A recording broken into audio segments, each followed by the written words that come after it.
Let's go live. This is the Rich Eisen Show. Get the word out. Rich Eisen Show. That's what we need you to be mentioning. Have them mention the show. Heard nationwide, televised online at richeisenshow.com. Today's guests, Rolling Stone's chief TV critic Alan Sepinwall, NBA champion Steven Jackson, NBC Sports golf analyst David Feherty, NBC Sports host Mike Tirico, plus actor David Costabile. And now, it's Rich Eisen. All right, center cut. Feeling good about today's show because we've got a lot to talk about, and that's one of the many reasons why we love being here in the middle of a pandemic and a depression. We're healthy. We're happy to be here, and as long as we can be, gosh darn it, and people like us to go all Stuart Smalley on you. That's our daily affirmation to start our program. It sure is. It's the Rich Eisen Show on a Friday here in the middle of June. Chris Brockman, good to see you over there. Hey, bud, what's happening, Tufo, good to see you guys. Okay, so this is what I mean by we're going to cover all our bases. We got pop culture. We've got real world events. We've got live sporting events happening right now to discuss all in one program. The PGA Tour round 2. Jordan Spieth is absolutely crushing it right now. I think did he birdie half the front? I mean, he just went absolutely crazy to start today's round 2 of Charles Schwab Challenge. He is 11 under par, right, Chris? He's sitting at the top. Well, of the yeah, leaderboard. you know what? Actually, in the last 15 minutes, I should always hold my you tongue. always when it comes should. to him. Yeah, so he birdied 4 of 9 on the back 9 on which he started. Then he Correct. birdied 1 and 2, so he was 6 under on the day. Doubled 3 and just bogeyed 4. So he is now tied with Xander Schauffele. And it's a heck of a field, At 9 under. man. It's a heck of a field at Fort Worth, Texas. I mean, Rory McIlroy is right 6 there. under today. Yes, he is. He's on fire. He's 1 off the lead. Justin Thomas and Justin Rose are 2 off the lead. Tony Finau lurks. It was great. I was watching this yesterday. It felt so good to have real live sports back. And then in the second hour of our show, the first hour where we'll be joined by the NBCSN audience, David Feherty of NBC Sports, and then Mike Tirico back to back to talk about not only what we just mentioned about real live golf, but what's going on in the sports world. And then in terms of the real world, that's Steven Jackson, who's our first guest as soon as we go on the air on NBCSN. Sure, a 14-year NBA veteran, sure, NBA champion, but right now he is the champion of trying to change the world. Let's just put it that simply. His friend George Floyd, his twin is what he refers to him, basically. Good friend George Floyd, as we all know, murdered on the streets of Minneapolis a couple of weeks ago now, and it seems like the world is changing day by day. And Steven Jackson will be joining us today live on this show just a couple of days after burying his friend in Houston. And we're thankful for that and grateful for that, and that'll be a moving conversation. And then, Don Bowie, if you wouldn't mind putting the lineup up again today, that's bracketed by 2 top-notch pop culture conversations. Rolling Stone's chief television critic Alan Sepinwall is calling in about 17 minutes' time. As you know, we've been talking a lot about the Sopranos around here lately. We have. And we'll get to a little bit more of that in a second. But David Costabile is going to be joining us in the very end of this program. Oh, babe. As you could see right there, his face, very famous face. He plays brilliantly, he plays the character of Wags on Billions, Showtime's Billions, which returns on Sunday night. Did you know, Chris, this is the interim season finale this weekend? You know, I saw that. I think Brian Koppelman has said the whole pandemic kind of shut down. It shut down in the middle of production. Yeah. They've written the rest of the season. But they have not filmed it. They have not filmed the rest of the season. Saw that. So Sunday night is kind of like... bittersweet. Well, I mean, it'll just end in the middle of the season. There'll be no buttoning up of storylines as they usually do or any show would do for a season finale. This is just we'll just have to wait till they can return to production. So soak it in, folks. Yeah, it's been awesome this year. I know, and because great. as you know, his character Wags has been dealing with a lot, having lost A lot going one on. child to religion and the other one to the pole, as he keeps saying, and that's truly one of the most fantastic lines that's been coming out of his mouth this season. I mean, that scene where he's in the strip club and he just stops dead in his tracks Because and he's then realized leaves because he realized who's up there dancing. it's his child. Yeah, yes. Oh, my word. Crazy. What a character. And he also plays the character of Gale, the chemist from Breaking Bad, who made a wonderful, delightful, unexpected cameo in Better Call Saul. Great show. He's I don't know. great. He's I don't know. amazing. We can't show the photograph I took with David Costabile. I mean, we could just blur out the make sure middle finger. we could put an emoji over his hand. Yeah, when I suppose. and I have been getting a couple of texts every now and then. People have been binging Billions and they've seen my episode that I Great. did a cameo next to our bud Bob Menery. So jealous. So at any rate, that's going to be at the end of our program, and we'll talk to Alan Sepinwall about that, about Billions. But we'll go down the Sopranos wormhole. But again, I just want to put a button in all that just to unpack, if you will, what we're going to do on the show today.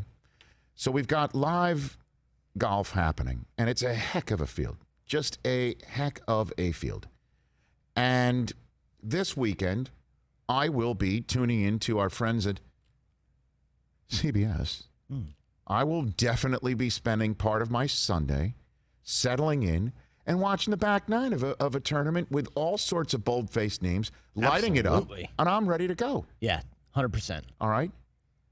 And it's just the latest example of everybody hopefully telling Major League Baseball to get its you-know-what together. Just get it together. Now, the other sports that we're expecting to come back from the NHL, who it's now been 2 weeks since they announced a format and who would be playing, they have still yet to mention the where and the when. Still waiting on that. The NBA has mentioned everything, the who, the where, and the when. So much. But now, we're already beginning to, like the NFL, if you can get this ready, Mike Del Tufo, the head coach of the Baltimore Ravens, that we're beginning to see with the NBA and also with the NFL's return to, I guess it's action, if you want to call everybody coming together in their home facility, all the health protocols that have been set up for them. Now you're beginning to see people kind of begin to chafe. You're hearing, how long do we need to be there? Does, Woj sent out a tweet today how I guess the NBA has put out, hey, look, if you stay there and you play in and you're out in the first round, you're there for about a month. Right. There being Disney World. Right. And we had a poll question this week, like, where would you like to be quarantined the most for 3.5 months, Disney World or Las Vegas, Nevada? And Vegas won that. And I guess people have unlimited bankroll, I guess. Yeah, I mean. And I guess if you even advance around, you're there maybe 40, 45 days. Yeah. A month and a half. And it's just like, hey, everybody in the NBA who might be possibly complaining. Month and a half away, and it's tough. I mean, it's tough even just living in your own home and trying to quarantine. But let's get through it to play an NBA season and get out in front of fans and make your money. And then the NFL coming out with a ton of health and safety protocols that I guess the head coach of the Baltimore Ravens, John Harbaugh, who is as level-headed a head coach and is a real person, a head coach there is in the NFL. He was on our buddy Jason La Canfora's radio show in Balmer. And had this to say to the local fan base when asked about the health and safety protocols that we talked about with Dr. Alan Sills, the chief medical officer of the NFL, earlier this week. I'm going to tell you what, nobody knows, and the experts don't know. And, everybody wants to CYA it, too. So Right. I've seen all the memos on that, and to be quite honest with you, it's impossible what they're asking us to do, humanly impossible. So, we're going to do everything we can do. We're going to space. We're going to have masks. But, this is a communication sport. So we want to get out there and actually have any idea about what we're doing on the field. We've got to be able to communicate with each other in person. We have to practice, and I'm pretty sure the huddle's not going to be 6 feet spaced. So, come Right. on. So, I don't know. Our guy's going to shower one at a time all day. Our guy's going to lift weights one at a time all day. Right. These are things the league and the PA needs to get a handle on and needs to get agreed with some common sense, so we can operate in the 13-hour day in training camps that they're giving us to get our work done. So that's the one thing you can tell by my voice. Yeah. I'm a little frustrated with what I'm hearing there. Right. And I think they need to get that pinned down. But the way I'm reading these memos right now, it's you throw your hands up and you go, well, what the heck? There's no way we can be right. It's going to be tough. That's why I was asking Dr. Sills about, do you put a mask underneath the helmet, face mask? Do you add an extra 2 or 3 triple wides? I mean, the NFL teams have the money for this sort of thing. Do you basically say, hey, guys, there is going to be a schedule when you all go in the weight room. You can't just all go in at once. The offensive line goes first, and guess what? Somebody uses this section of the weight room apart, and you use this part, and you use that part, and there's a masked up member of the staff that wipes everything down as soon as somebody's done. May have to be that way. And there's going to be a lot of uncomfortable aspects of this that everyone needs to get used to. Otherwise, we're just not going to, it can't be done. You know what I'm saying? And that's why there should be no asterisk next to whoever wins an NBA championship or wins an NFL championship, or if Major League Baseball finally does get its poop together. I didn't drop the S-bomb today. Sorry, wormhole. It's Friday. You might as well. Then don't put an asterisk next to that either. Because this is going to be nuts. I saw that, college football has put together like a 6-week protocol for everyone to come back. Everybody's acting like this thing's over. It's not over. You're seeing Orange County down south from here. L.A. County had almost 2,000 tests positive for COVID yesterday. L.A. County. And down the road in Orange County, they're saying, you don't have to wear masks anymore. It's just like, hey. Yeah, Texas had three straight days of record numbers. So if this thing is going to open up and sports is going to get played and it's team sports, it's going to be uncomfortable. I guess it's just there's really no take or any point like that. I'm hearing this, and I'm hearing what folks in the NBA are already potentially chafing at. I hope it all works out, man. But the individual sports so far, right? Kind of so far so good. NASCAR's had a few races. IndyCar had one last week. We're golf seeing looks golf good today. We had Rich Lerner of the Golf Channel on yesterday saying that everybody showed up COVID-free at the Charles Schwab Challenge.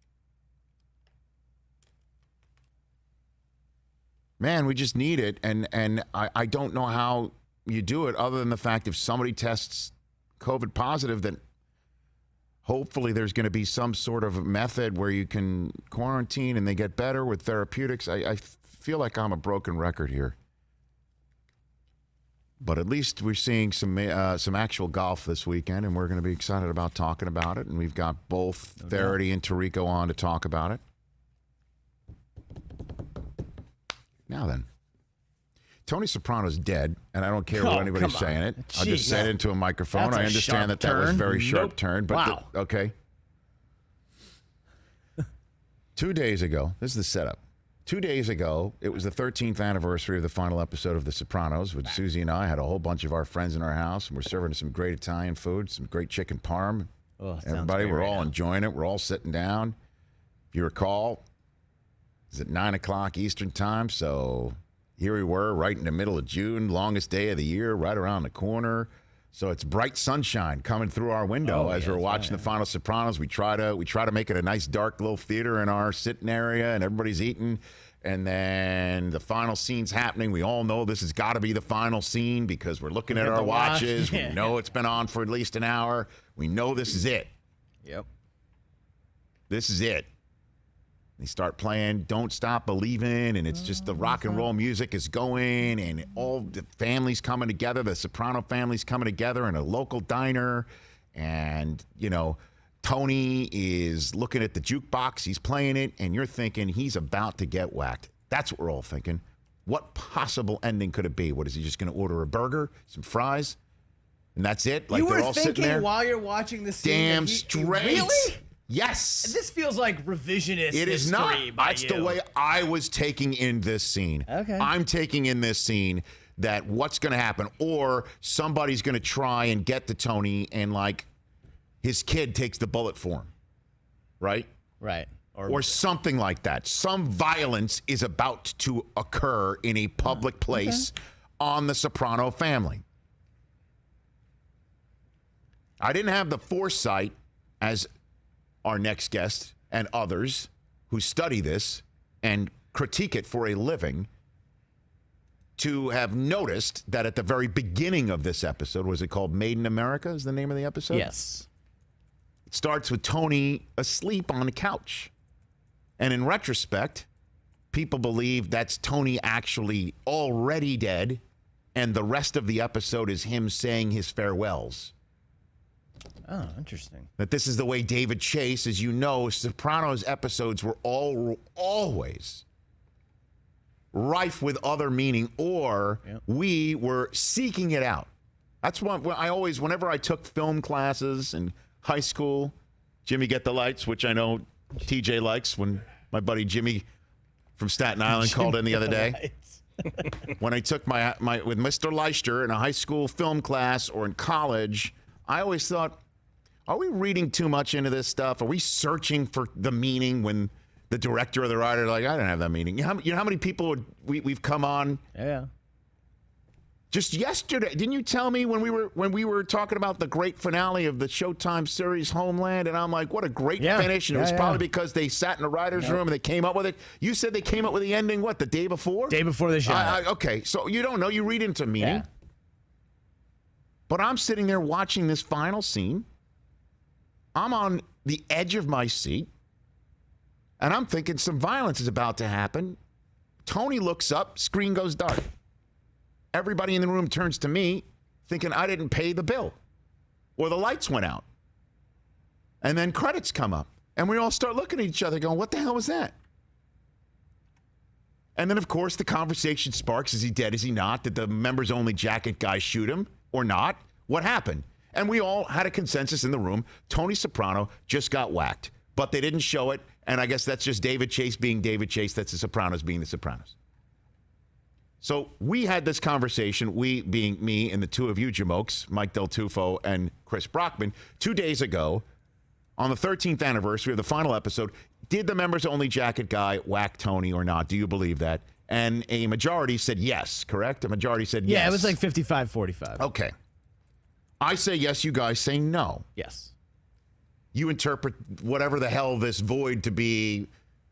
He could live. He could always look over his shoulder the rest of his life. He's gonna be I'm like paranoid saying, as well. no. That's his lights are out.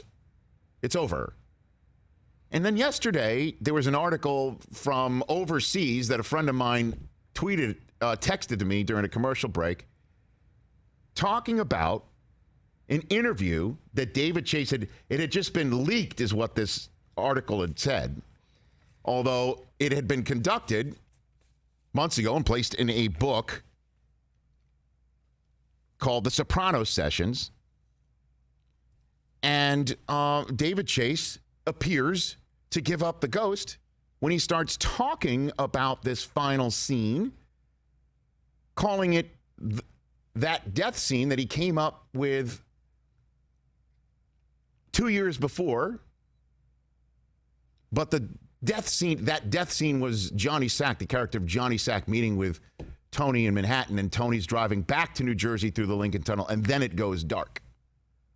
decided not to do that. You guys then say, well, he decided not to do that. That means Tony, you can't say for sure that he's dead or alive. But he does refer to it, David Chase, as that death scene. That. You say he meant the scene that he was going to do. Exactly. But he also intended that the going dark meant that Tony was dead. Well, you're reading into that. Okay. 2 years earlier. One of the co-authors of this interview, of the book, and conducting the interview, tells David Chase, you do realize you refer to that as the death scene, to which he then says, F you guys. And everybody starts laughing. And I said, well, let's get one of those gentlemen on the show today to discuss it. He is Rolling Stone's chief television critic and the co-author of the Sopranos sessions, along with his friend Matt Zoller-Seitz, who I believe has been on the show before. But we welcome Alan Sepinwall to the program. How are you, Alan? I'm great, Rich. How you doing? I do believe I just set the stage. I do believe I've set the stage here. Okay, Alan. So let's get to the few things first. Things first. the interview that went crazy yesterday was actually conducted with David Chase several months ago. Correct? Years ago. Years ago. This was the book came out in January of 2019, and we did the interview sometime in 2018 in the spring. So this is an old interview. It basically what happened was when the book came out, someone published a story summarizing that section of it, misinterpreting what was actually said. That aggregation then went viral for a few weeks there. People wrote about it. We did interviews saying, no, that's not actually what happened. And then it went away, and then suddenly a couple of different publications, when the anniversary hit earlier this week, decided, all right, well, let's look it up. And they just wound up referring to that first story, and I believe The Independent, rather than, like, going to the primary source. So it's like a copy of a copy of a copy. It's a game of telephone, and they're all missing the whole point of it. So now let's straighten it out, Alan. Let's straighten it out. So walk me through the conversation you had with David Chase about this very scene at hand, Alan. So, I mean, you already laid out a bunch of it. We were not actually preparing to talk to him about the scene at the ice cream parlor that day because we did a bunch of interviews with him, and we knew that we would have to save that for the very end because he hates talking about it. And then sort of accidentally we stumbled into it. I was just talking about the idea of when he was doing the next to last season, whether he was making any plans for how the show would end. And he says, well, you know, I had that death scene in mind for a couple of years before we shot it. And we point out what he said, and he said, F you guys. But then he very quickly says, but that's not what we did. And he makes clear that when he says death scene, he's referring to this idea of Tony going to capitulate to Johnny Sack. He goes through the Lincoln Tunnel heading into New York, and we never find out what happens. And he decided to do something more ambiguous. He didn't want – whether or not Tony dies is – sort of up to the audience rather than up to the show, I would argue. Okay, so now then, him saying he was the death scene that he had in mind was him going to capitulate to Johnny Sack and then everything goes dark, but he thought the going dark would lead too many people to believe what he was intending, that Tony was going to die. Correct? Yeah, it was being too blatant with it. And I think ultimately he wanted the end of the show to be more about the larger idea of mortality and the fact that for any of us, it could come at any moment, whether or not we're a boss of a New Jersey crime family. And so he wanted you to feel, as you're in the ice cream parlor, that sense of tension, that sense of doom, that sense of, oh, my God, at any moment, you know, his life could be snatched away because at any moment any of ours could. Whether or not that's actually the moment where Tony dies is not even something that I think David Chase is that interested in. So I understand he may not be interested, but the rest of the world is, Alan. So let's keep this conversation going. So if he thought that going dark meant being dead, why isn't going dark at the end of this episode not the same thing? Well, originally he was actually going to go he said it a couple of different ways with us. He said at first he thought, like, when he went to the tunnel, he might go to white instead of black. And the idea being basically like the vision of heaven and, you know, when people see a light at the end of the tunnel, and Tony is literally coming to the end of the tunnel and there's light. And he decided that was too much. And so instead he did this cut to black. He did this in a scene where Tony is otherwise not apparently in danger. He has just won a war, against Phil Leotardo. Nobody wants him dead. He's made peace with Butchie, the new boss of New York, so everything's fine, and yet things are tense because of the way he shot it and the way he edited it and the way he keeps cutting to Meadow trying to park the car. Alan Sepinwall, Rolling Stone chief television critic and co-author of the Sopranos sessions here on the Rich Eisen Show. So the conversation I was having with my friends across the aisle yesterday centered around not only referring to that death scene, and they're pointing out, well, he's referring to a scene that he opted not to do, so therefore Tony, the going dark, cannot be insinuated as him being dead, even though that is exactly how David Chase said the quote-unquote death scene that he did have in mind was going to end. We can place that aside for the moment. My way of saying, when he said, F you guys, and everybody, and you guys start laughing, and then he joins in laughing again, sure sounds like to me, when it reads on the page, to use the phrase, Alan, sure sounds like to me like me getting busted in a conversation with my buddies, trying to avoid answering something, and they call me out on me letting something slip. That sounds like that F you guys. These guys read it off the page to mean, no, F you guys, you can't insinuate what I said, and I know you're going to try and use it against me. How did he say F you guys in the context, Alan? I think I felt in the moment like it was more the former, the idea that he had let something slip without intending, and we had not even necessarily set him up to slip. When I asked that question, I had no idea that those words were going to come out of his mouth. And so in that moment, that's what it felt like. But then the more he talked about it and the more detail he went into the idea of the Johnny Sack scene, it did feel more ultimately like it was chasing, don't put words in my mouth, because I've always avoided talking about this. Right. And now you've gotten me to do it, and I've said the wrong thing.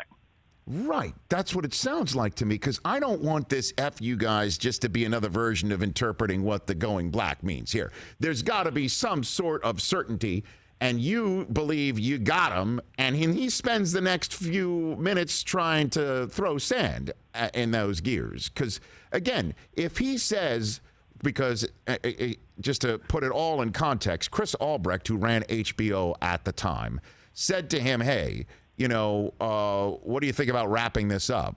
And you want more time? And he said yes. And he said basically that's when he decided to map out the end. He knew he had 2 more years left, right? And that's when he came up with that death scene.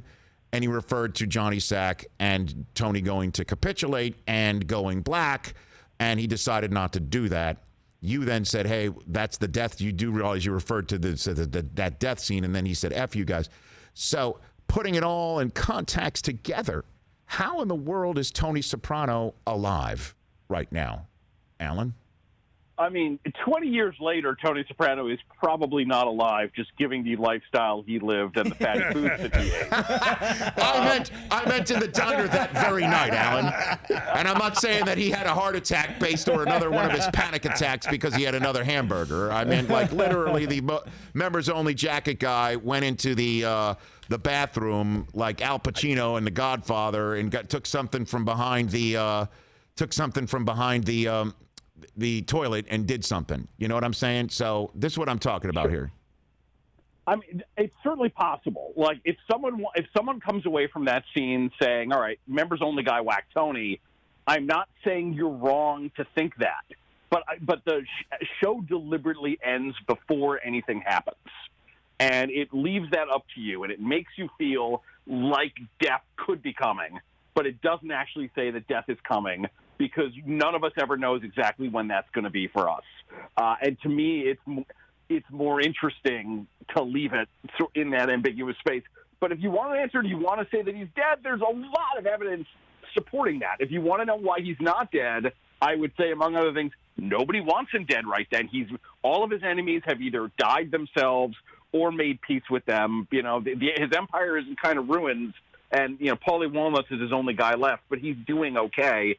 There's nobody there that wants to whack him, and there's no story in the course of the show that usually did not do big twists on the audience. It didn't withhold secrets from us. If someone was plotting to kill Tony, we would have seen that. So that, I would say, is the counter argument. And so you have the idea that maybe his punishment is that he dies, or maybe his punishment is that he just has to go on and on and on and on being Tony Soprano, who is, we have 7 seasons worth of evidence, is a really miserable person who hates himself and his life. All right, Alan Sepinwall, if you are you're in the robe, sitting on the high court of Rolling Stone, chief television critic, you've heard all the evidence, you've seen all the evidence, it's placed in front of you. You've even heard what appears to be an admissible in court slip of the tongue. And suddenly that's admissible? That's admissible? Okay. I place in front of you, in this court of television opinion, is Tony Soprano alive? The jury comes back and delivers to you the verdict, and you say, what? You're the foreman. Let's say you're not the judge. You're the foreman of this jury. Alan, what do you got? Is he alive or dead? I think we're a hung jury. I think we can't come up with a verdict, and it's a mistrial. That's a win for us, Mike. That's a win. I'll take that. A mistrial's not a win for you. A mistrial's a win. We got to go back in again. We're good. That's a win. It's like the casino. A push is a win. Alan, don't make me call up the vulture.com article in which you actually said he's dead. Don't make me go to the transcripts. Wow. Okay, but Rich, if you read that article all the way to the end, yes, the last line of it is me saying that he's obviously alive. I didn't go all the way. Alan, I was trying to explain to Rich, Alan. I was trying to explain to him that they don't kill. I cannot take more losses from this chair. They don't kill the mafia. Mafia does not kill in front of the family. It's done alone. Alan. I think that there are ways in which he could certainly be murdered by members only guy, that he could have had a heart attack there. There's also ways in which Meadow comes in, they eat, he pays the check and he goes home, and 2 days later the FBI arrests him because Carlo has turned rat. There's all sorts of things that could happen, and what Matt liked to say, my co-author Matt Zoller cites, his initial reaction to the show is, oh, the audience just got whacked. All this talk about you never hear it happen, that was coming for us because the story ends.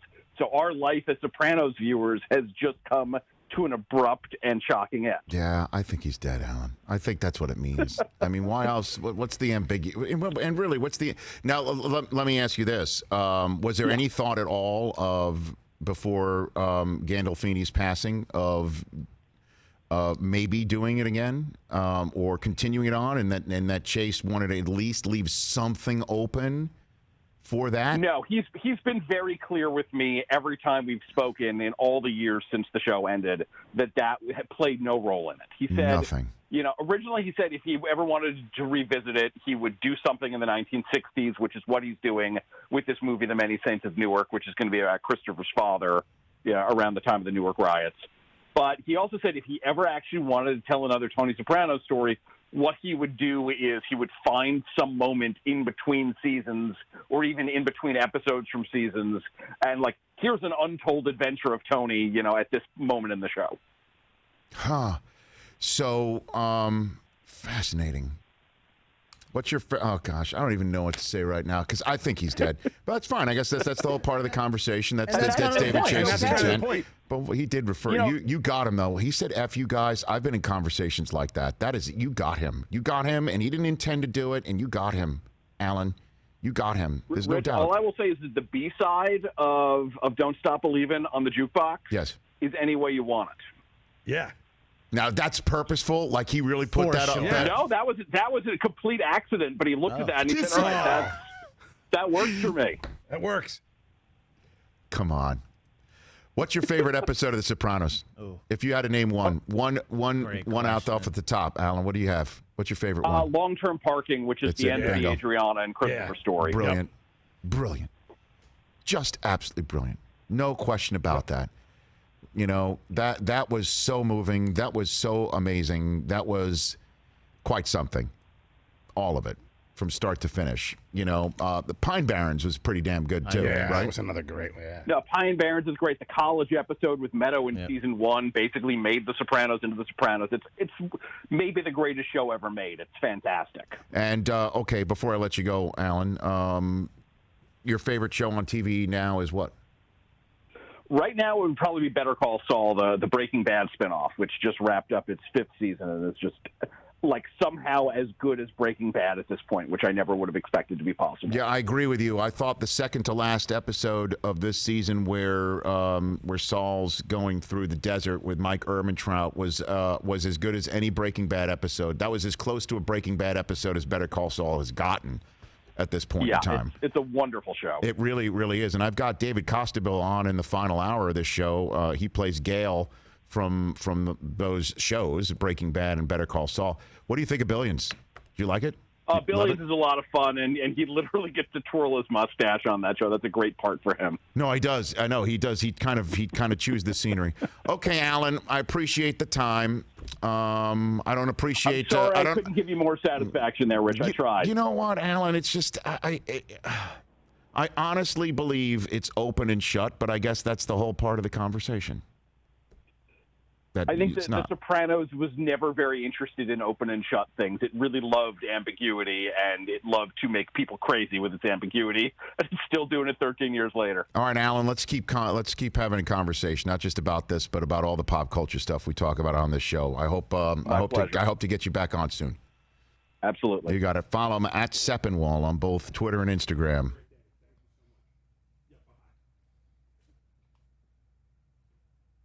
That was wholly unsatisfying. I was loving it over here. Kind of like how people felt about the finale. People hated that finale, Rich. I think it's great. Sounded like he had to go because I wanted to just keep talking to him about this until I got the answer I wanted. Witness tampering. Which is what I believe you when you say Mafia that. does that. I believe you when you say you were going to keep asking until he agreed with you. In all honesty, I actually agree. I think they might have gotten him a little. And they did. His response was, and I think that's that was wanted. The crux of our argument yesterday. Was what did the F you guys mean? And that's when I said, give me Sepinwall. Get me one of these guys who is in this conversation to interpret, because off the page, it reads differently to the two of us based on the result where we both believe we want. I didn't want him to die. Neither so that's why I'm on that side. I don't want him. But I thought either. the memo was, when I watched that, I thought the memo was 100%. That guy had a gun. He's coming to get him. Boom. Name me some of the greatest anti-heroes in the history of television. Tony Soprano is number one. Number one. Yeah. On that list. I mean, it's him. It's Walter White. It's Don Draper. Archie Bunker. Archie Bunker was another anti-hero. Yeah. Vic Mackey, Michael Chiklis. Yeah, everyone from Succession says Don. Yeah. Oh, God. Al Swearingen. Al Swearingen, for sure. From Deadwood. Yeah. Stringer Bell. From The Wire.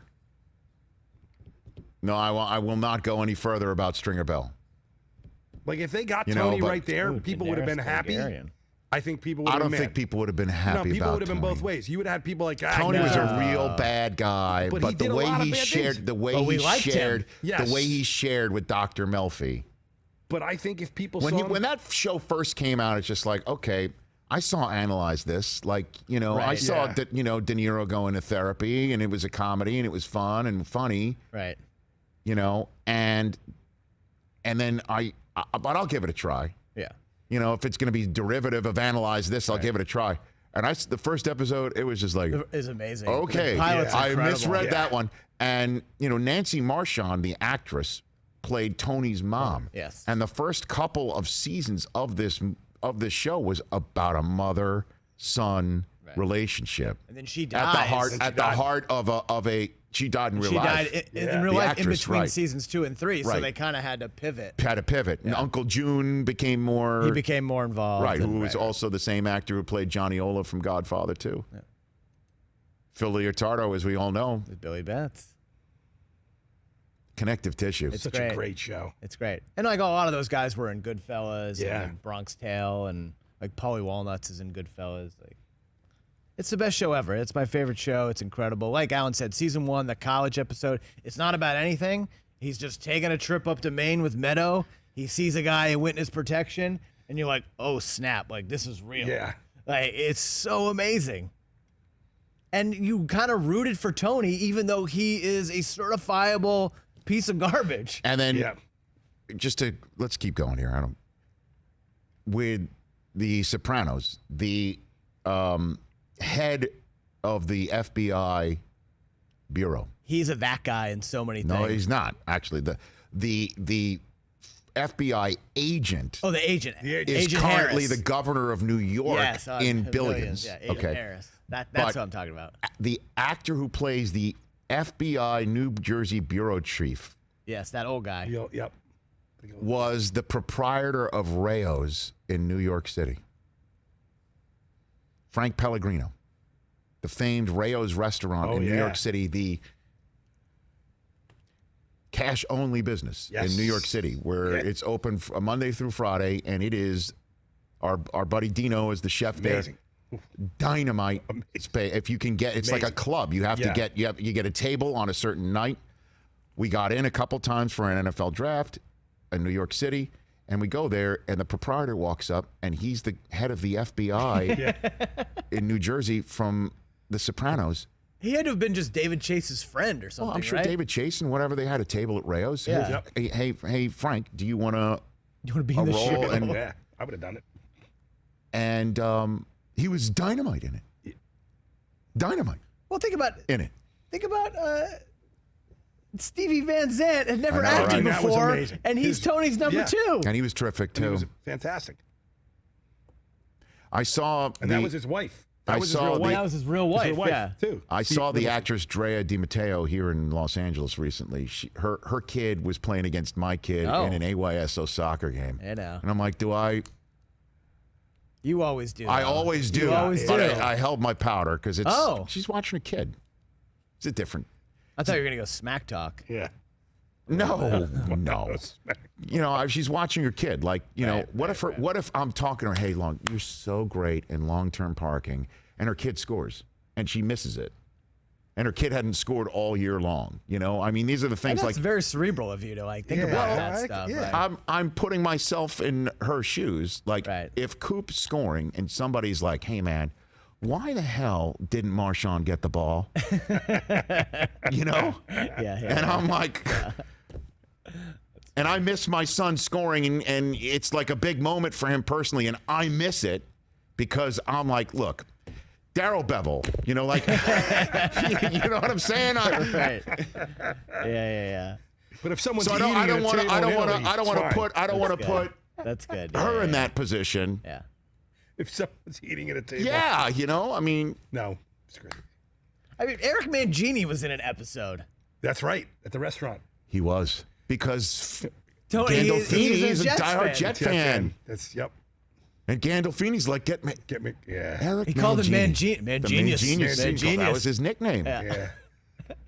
I remember. Come on. Hey, man. And he was, and Mangini, when the Jets went and got the fruit from the Belichick vine, hoping that he would be the you know, right back at you, the firing shots from New York to New England and back and forth, and you took Belichick, and we take Mangini, we took Curtis Martin, you know, we took Parcells, and you took our hearts and souls every single time we friggin' played against you because you had Tom friggin' Brady and Belichick, and it was just a diehard. And then Mangini came over, and the answer was like, here we go. We got him. You got the guy. Especially since Belichick was pissed and excommunicated him for doing that. And then they busted him about the taping. Spygate came up. Yeah. Oh, Yeah, man. Manginius turned him in. Okay, and so it's just like, yeah, this is war. We are going to the mattresses. So, of course, Gandolfini's like, you want to roll? Awesome. Especially when at the beginning he was winning. Didn't Mangini name his kid's middle name Brett? For Favre? Yes. Look that up. Hold on. Look it up.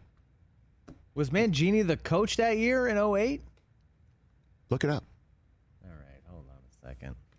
Yeah. Favre. Yeah, And so he was the Jets coach from 06 to 08. yes, he was the coach. All right, hold on. And I think he had a newborn, and I think he actually took Favre's name and put it on his kid's birth certificate. Oh, yeah. Mangini and his wife have 3 sons, Luke and Zach, It was all whose middle names honor influential figures in his happening. career. Jake Harrison is named after Rodney Harrison. Luke William is named after Bill Belichick, and Zach Brett is named after Brett Favre. There you go. How'd that work out? His son was born on Favre's 39th birthday. I literally want to take my head and bash it on the table right now. Wait, can we play Journey real quick? And then No, we'll stop. debate I if you're could. live. It's one of my favorite songs. Don't. Stop believing. I was so happy when I. Let's take some phone calls on the Geico fan phone line. Geico Give Back is a 15% credit on car and motorcycle policies for current and new customers. And because Geico's committed for the long haul, the 15% credit lasts your full policy term. Go to geico.com/giveback for info and eligibility. Let's take some phone calls right here on the Rich Eisen Show. Newton in Richmond, Virginia. What's up, Newton? Oh, Rich, it's a great day. Thank you for taking the call. Thanks for making it. So very excited because a little self-promotion. Tomorrow's my birthday. Hey, okay. And Happy birthday. So with the relationship with Johnny Sacks and the fact that he was about to either get arrested or whacked, and the relationship with the head bosses over Johnny Sacks, I really believe he was about to get upgraded. Was that the way you needed it? Okay. And when you think about that, I mean, there's a lot of plausibility to that, especially considering some of the things that your last guest said. And let's not forget about Omar Little on The Wire. Oh, great anti-hero. We've had Michael Williams on this program. Omar with his Honey Nut Cheerios. Are you in a drive-thru right now? He dropped. Oh. Yeah. See, you know what it is? Quick trigger. It's 6 to 8 seconds of silence. What just happened to him? I would have been the members only guy. He's gone. Come on. Got whacked at He's Wendy's. Come on. Mark in Los Angeles, you're on the Rich Eisen Show. What's up, Mark? So, Rich, both you guys are right, meaning Del Tufo and Rockman are right, but you're also right. Chase said at the end of the show that it's all there for you to see, and he kind of hinted that it could go either way. And it's like Sepinwall said, it's very existential. You make of it what you will.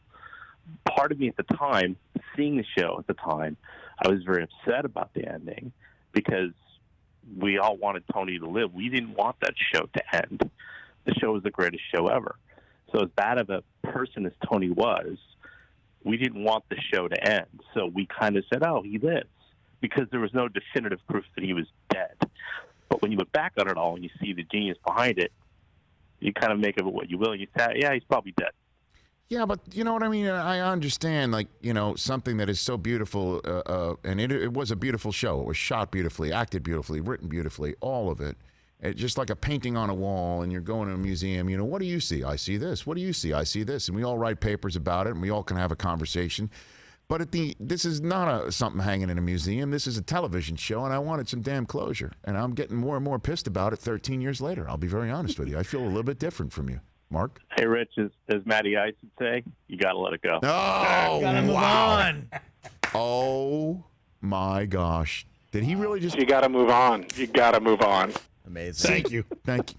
Dang. Mark, see, here's the thing, though. Thanks, Mark. I don't appreciate that drop because you cut out him saying, I love you, but in between. Rich, you got to move on. You know what? I love you, but Sort of you like got to you were move doing on. with Like, the what's the point Sopranos of cutting thing? out the I love you, but? It's weird. I don't really remember him saying that. No, I don't remember that. Look, Rich, I do love you. I've been watching you forever. So Thank I you. do love you, but you got to let it go. Thank you, Mark. Okay, thank you. At least he didn't, with all due respect, me. At least I got away with that. The ultimate insult. You know what I mean? Like, I remember times watching The Sopranos, and let's call it out. Sometimes it took a year and a half between seasons. Oh, yeah. Right? Remember, it was They just would like take because I guess forever. I think because all the actors and actresses were doing other Were doing other things, and they were and writing it's it just and and figuring this it, is not easy to do. They can't just whip this stuff up, right? Right. So they would take their time. How many seasons were there? Whatever it was, it took. It wasn't one a year. 6 had 2 parts. You know so what I it was mean? really Like 6, so, 7. and it would take forever, and you would wait forever, and every single episode, just I guess to connect some dots between shows. 86 episodes. Okay, and to connect some dots between shows. Remember we talked about with Judd Apatow yesterday that a diehard Met fan that every Dwight Gooden start was a festival. It was a Event. circus. Yeah. It was an event. Yeah. If you ever went to Shea Stadium for Dwight Gooden's start, it was really special. And you're like, Especially in okay, the K corner. okay. You'd take you'd take a look at when he was pitching on the road and at home, and then you would go crazy. when you would be like, okay, he's at home. We are going. Boom, we're going. And you got it. It was special. When The Sopranos was on, it was special. It really, really was special. And some episodes didn't advance the plot at all. No. Some episodes were just about works of art that you would put on the wall, and there wasn't much plot movement. There wasn't much of anything. It was a lot of setup. Like the walk in the there boardwalk. were a lot What of was the name of that characters, one? and that was a beautiful thing about The awesome. Sopranos is it was a huge cast of characters.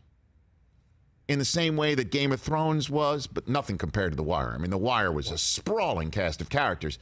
But sometimes he would pay attention to some characters. You're like, really? Are we going to really spend now? Is this a 5-minute long scene on these people?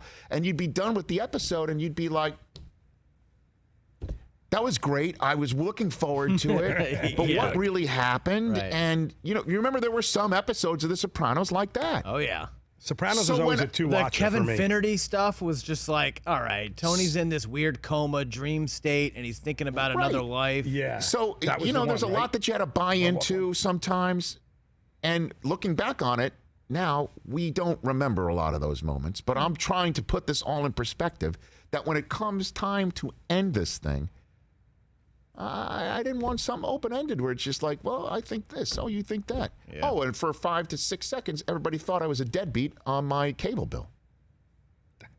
Because everybody thought that going black was my fault. I didn't pay, and it just happened to pull the plug at DirecTV at the most crucial moment in the That was history of one of so the good. most I love that. imperative watches in the history of television. Yeah, you mentioned it. Some long waits. So, like, season 3 debuted in March of 2001. Season 4 was September 2002. Season 5, March of 2004. You see what I'm saying? Sometimes Yeah. we would wait 18 months for Right. for it to come back. Right. Game of And Thrones so is a lot like that, the yeah. payoff That's right. for being a fan to me wasn't, well, you decide. I like it. So, you know what I mean? Like that to me. But this new film from the Sopranos story arc, I will be all in on. Prequel. It's going to be great. Right? I'm, all in. Gandolfini's real son plays him in the movie. And I would love to be on the air, and I'd love to be talking to David Chase, and I would love to make him curse at me. I would love to get to the point where he curses me out. Because Sean I've gotten an Astin style? answer. I've gotten an answer that he knows in his head. He knows walking around the planet what he intended. He He's knows. the only one. The Many Saints of Newark. That's the movie coming I out can't next wait. year. Yeah, it's awesome. I think it'll be great. I do too. So, we've got a very busy next hour, which is one of the many reasons why I wanted to hit the phone lines right Ray here. Liotta's in this movie. Oh, is he really? Yeah. I've got an autograph of his on the Goodfellas poster. A real one 2 now. of them. A real one. So, look, we've got 3 folks coming up. Steven Jackson, David Feherty, and Mike Tirico. So we are going to be really talking about life and sports and, crying and laughing over the next hour. That's our first hour on NBCSN. And then back to laughing again, man. David Costabile is a terrific actor. Wags is on the show. Finally. I know. I met It's him. too bad he can't be here. Ugh. Met him 2 Januaries ago Amazing. on the set. And I can't wait to talk with him. I will share with you, I had another dream last night, football related. Uh-oh. Who are you coaching this time? Not coaching anybody. It's weird. I'm not going to lie to you. Like, it did require me to write something down when I woke up. Really? Yep. It involved a colleague of mine at NFL Network who I did reach out to and tell about. And then when I did come here and explain to our EP, Don Bowie, sitting in the back, hey, Don, here's something that I need to have a graphic built off of this based Wow. off a dream that I had. His response was, okay. Don, is that the inflection? Is that the proper inflection? I got pretty much. Okay. Okie dokie. Gotcha. So that's coming up. Fantastic. It's, you know, it's weird. I'm not going to lie, but it would spark a conversation because I'm going to ask you guys something off the top of your head. You got to give me off the top of your head. Boom. You got to give it to me. So it involves football, it involves your favorite teams. Love it. You'll be able to handle it. Okay. And it might even spark a phone call. 844-204-RICH, number to dial. What, do you have a poll question over there today? I don't. I'm just looking at the cast still of this Many Saints of Newark. So speaking of Billions this year, Corey Stoll, who is awesome on Billions this year. He plays the billionaire rival of Axe. In this prequel, Sopranos prequel, he's By playing... the way, Bobby Axelrod's a pretty damn good anti-hero. He's really good, too. Chuck Rhodes. Corey Stoll's playing Uncle Junior. Oh, okay. In this Sopranos prequel, so that's cool. Okay. Anybody else that we know? It's Gandolfini's actual real son. Real son is playing Tony Soprano in the movie. Oh, great. Vera Farmiga is in it. Oh, John boy. Bernthal, Ray Liotta. No roles for those guys as of yet. Vera Farmiga, as we all know from The Departed. And many other films. And Ray Liotta from his appearance here. And Chantix. From his appearance here. And Chantix. Which comedian did the Ray Liotta Chantix commercial spoof? Because that was... off the top of my head, I forget. Oh, my God. But I've met him before. He is hilarious. Whoever at Chantix said, you know what, we're going to just stop with Ray Liotta telling us how he quit smoking, and we'll go with an actual cold, a turkey that's actually cold. No. Kyle Dunnigan. Oh, my God. Very funny. His outtakes of the Chantix commercial. I mean, okay, when we come back, we're very excited because what a story that this man has to tell. Steven Jackson coming up.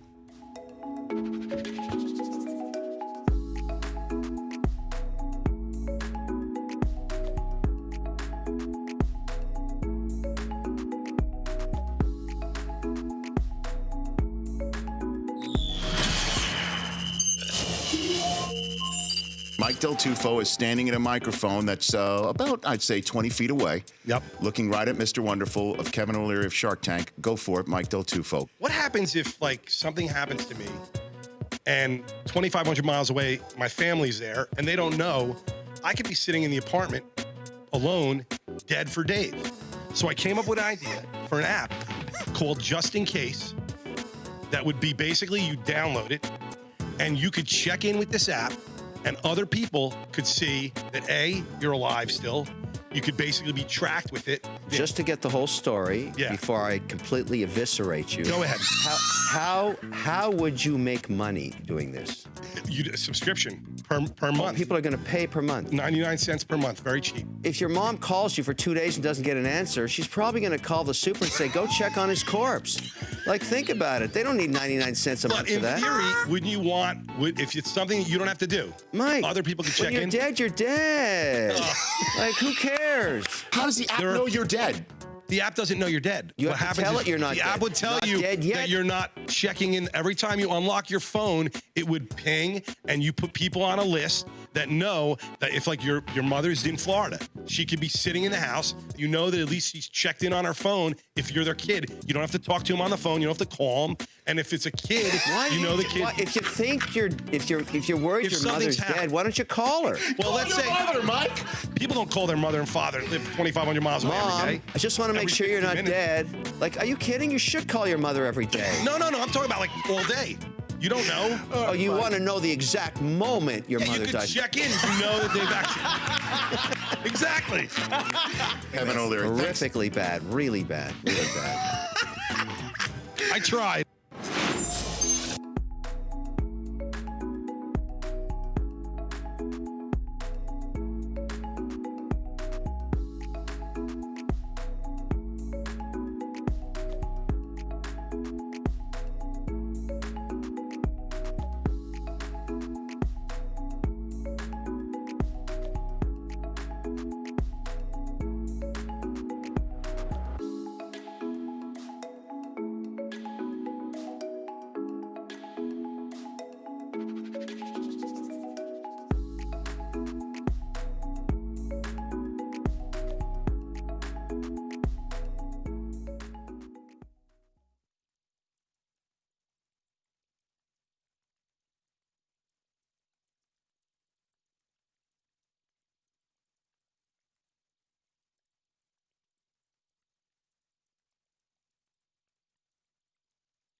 Let's go live.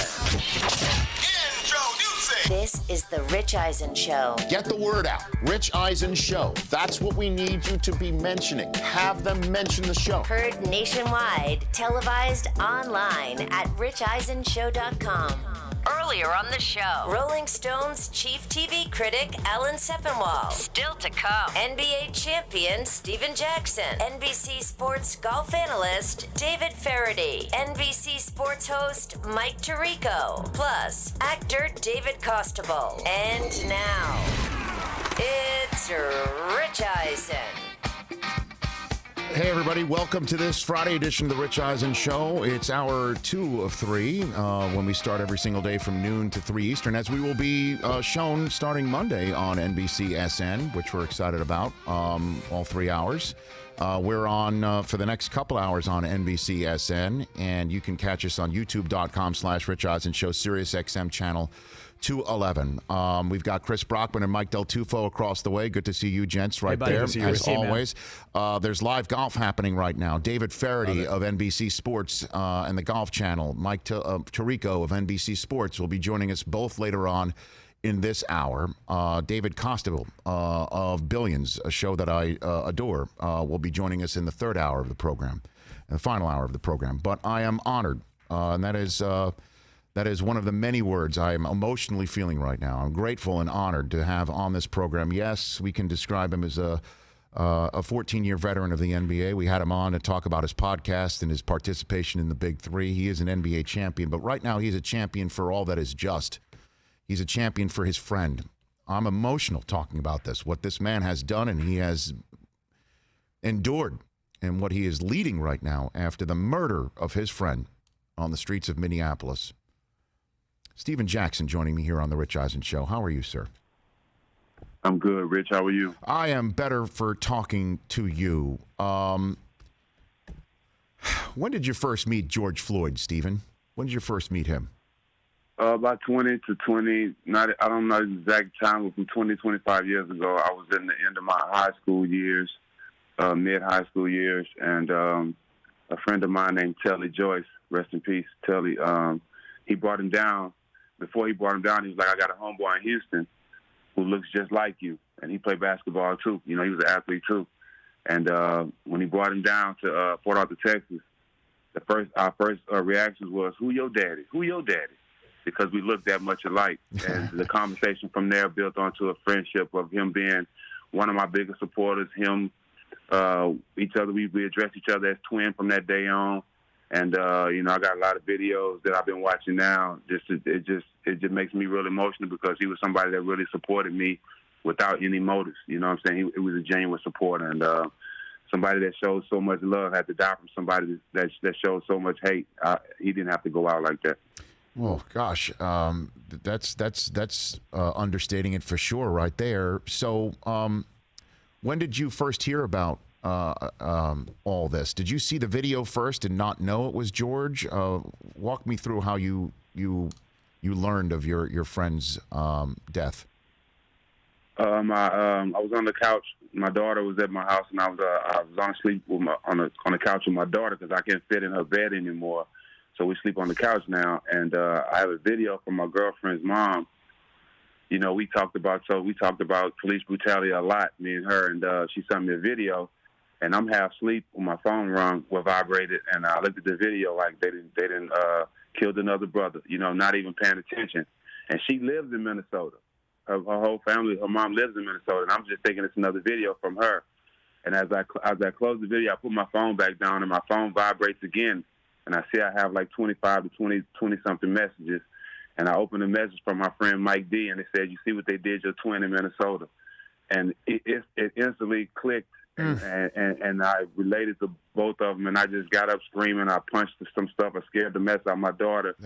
I kind of lost it for a good 10 minutes because, you know, I instantly saw myself down there, and I didn't think that could happen to him, you know. And it put me in a place where from that day on, I don't know how I feel, what direction I'm going. I just feel like I'm going in circles, but. Since that day on, you know, I just been in shock kind of. It was a crazy day that day. Stephen Jackson here on the Rich Eisen Show. And as you point out, you said you have conversations about police brutality with your friends, your family. The fact that your twin is somebody whose murder, and that's the way to describe it, his murder is something that appears to be, and again, I'm a 50-year-old white guy, so you tell me, it does appear to me that this is different now. And I'm wondering what you think of when you know it's your friend's death who has led to what is happening right now on the streets and around the world. It makes sense to me, Rich. It makes sense to me because he was a protector and provider for everybody. You know, everybody that knows him knows that he'll give his last to anybody. If he got $100 and there's 4 people in the car, he's gonna break that down where everybody had the same amount. That's just how he was. The last couple conversations we had when we talked about a year ago, you know, was about his daughter, was about him being in Minnesota and changing his life. You know, he wasn't one of those friends that called me for money. You know, he needed clothes and suits for job interviews and stuff like that. He was really changing his life, man. So I'm not surprised that his death is going to be meaningful and his name and death is not going in vain. And I'm going to make sure of that. I mean, I never thought his death will put me in a position to lead 18 countries and all 50 states to protest at one time. I'm proud of that, and I know he would have did the same thing for me. So his death has been a blessing. Is also changing his daughter's life. So I'm looking at all the positive things that's coming out of his death because that's all we can do right now because we can't bring it back. But you know, I just wish things could have been different. Well, I know this might be putting you in a position, Stephen, but I'm curious. And I know it's about what to do next and moving forward, and I do want to get to that. But did George know the cop who put his knee on his neck and killed him? Did he know him, do you think? You know, I heard a lot of stuff. I heard, you know, about them working at the same club, and I know it's kind of hard to be at the same club to not know each other. But there's a lot of things that I can't talk about because, you know, I'm in Minnesota now, and I've been on the ground, and I've heard a lot of things. Me and some of my friends, we've been around, and a lot of stuff has gotten to us. So I think it's more that's going to come out in due time. But to answer your question, it's kind of hard to work at the same club and not know each other or not bump into each other at least once or twice. Stephen Jackson here on the Rich Eisen Show. What do you want people to do, Stephen? What do you want action-wise here? Well, at the end of the day, Rich, you've known me for a while now. I've been on your show a couple of times. Yes. And you know that I'm a guy that the same respect that I ask for and the same love that I give, I respect in return, and I give that back to everybody I meet, regardless of what color you are. And that's what I stand for. And everybody that stands for that, everybody that stands for love and that stands for right, I just want them to stand on the side of me and fight for what's right. And that's just equal justice. And it's really, and the world has lost common sense kind of because what makes me emotional and what makes me hurt is that it's common sense. It's to treat people right. Like, I don't understand why I have to lose a brother, or why my niece has to see her dad die for the world to see. Well, people don't understand that all you have to do is just treat people the way you want to be treated. It's really common sense. So I'm a person that stands, and I told every race that I love them and mean it, and every race that told me the same, and I believe it. So if you stand for that, if you stand for what's right, stand with me and fight for what's right, and that's equal justice. That's for everybody to be equal. That's for everybody to be treated right. And that's what I stand for. I'm not a politician. I never want to be a politician. I'm just somebody who loves everybody. And I think that's why I think it's more people that love than more people that hate, and that's why everybody's standing together. That's why you're seeing the world. That's why you're seeing change. And that's all I ask for. Yeah, I know you're not a politician, and you never thought you'd want to be one, or you'd be in a position of one. But I mean, you're leading a movement now, sir. I mean, this is it. I mean, and the way that you have stepped into this fray is beyond inspiring. I mean, I'm getting goosebumps even saying the words right now. The way you have spoken on behalf of the family. On behalf of everybody who has felt the rage, how have you found the moment? Now finding yourself in it.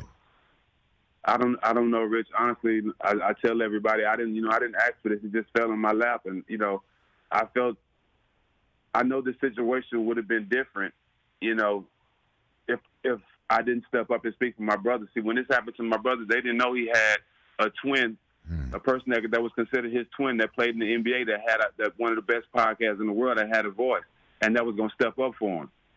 And I knew if I would have stepped up, this whole situation would have been different, So I really didn't care how I felt. I really didn't care what I jeopardized. I just knew it was right, and everything that's coming from it, I'm begging none of them, but I am embracing it because I know I'm getting so many DMs and so many messages from people supporting me and calling me, from people that I admire.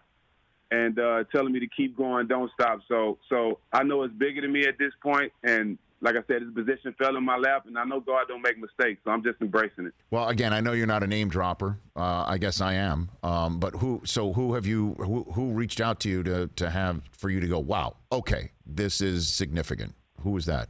Well, I had Jamie Foxx reach out to me. I had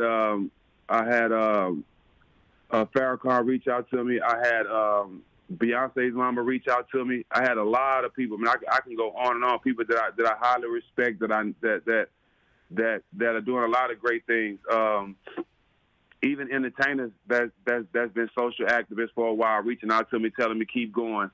You have the voice, and it's just Jesse Jackson on. It's a lot of people that called. So.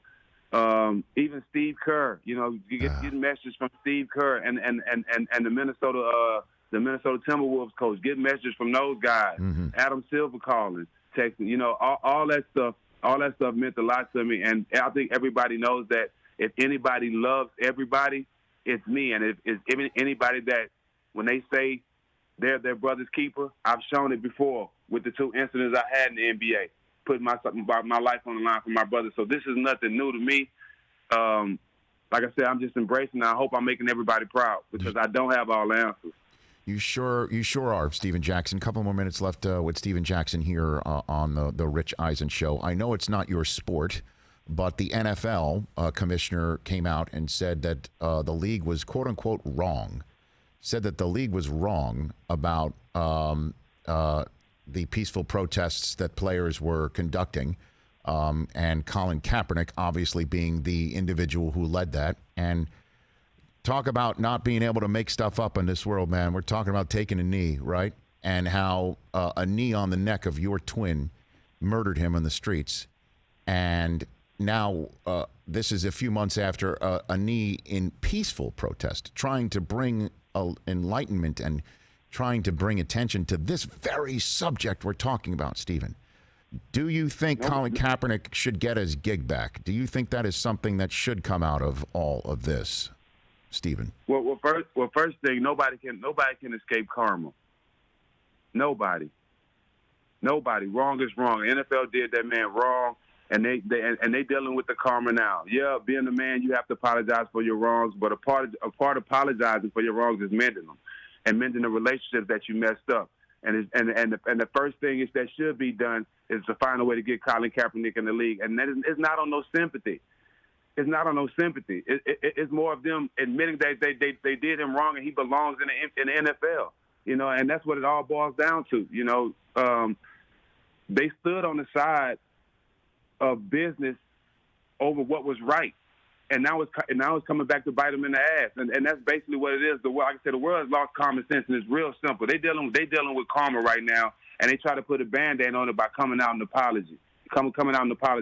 And I understand that because they try to protect the business. But at the end of the day, they done Colin Kaepernick wrong, and the apology should have been directly to him. It shouldn't have been to the world. It shouldn't have been about that they're on the side of kneeling now and they go support it. No, it should have been a clear apology to Colin Kaepernick and how they gonna fix it and get him back in the NFL. That's the person they need to apologize to.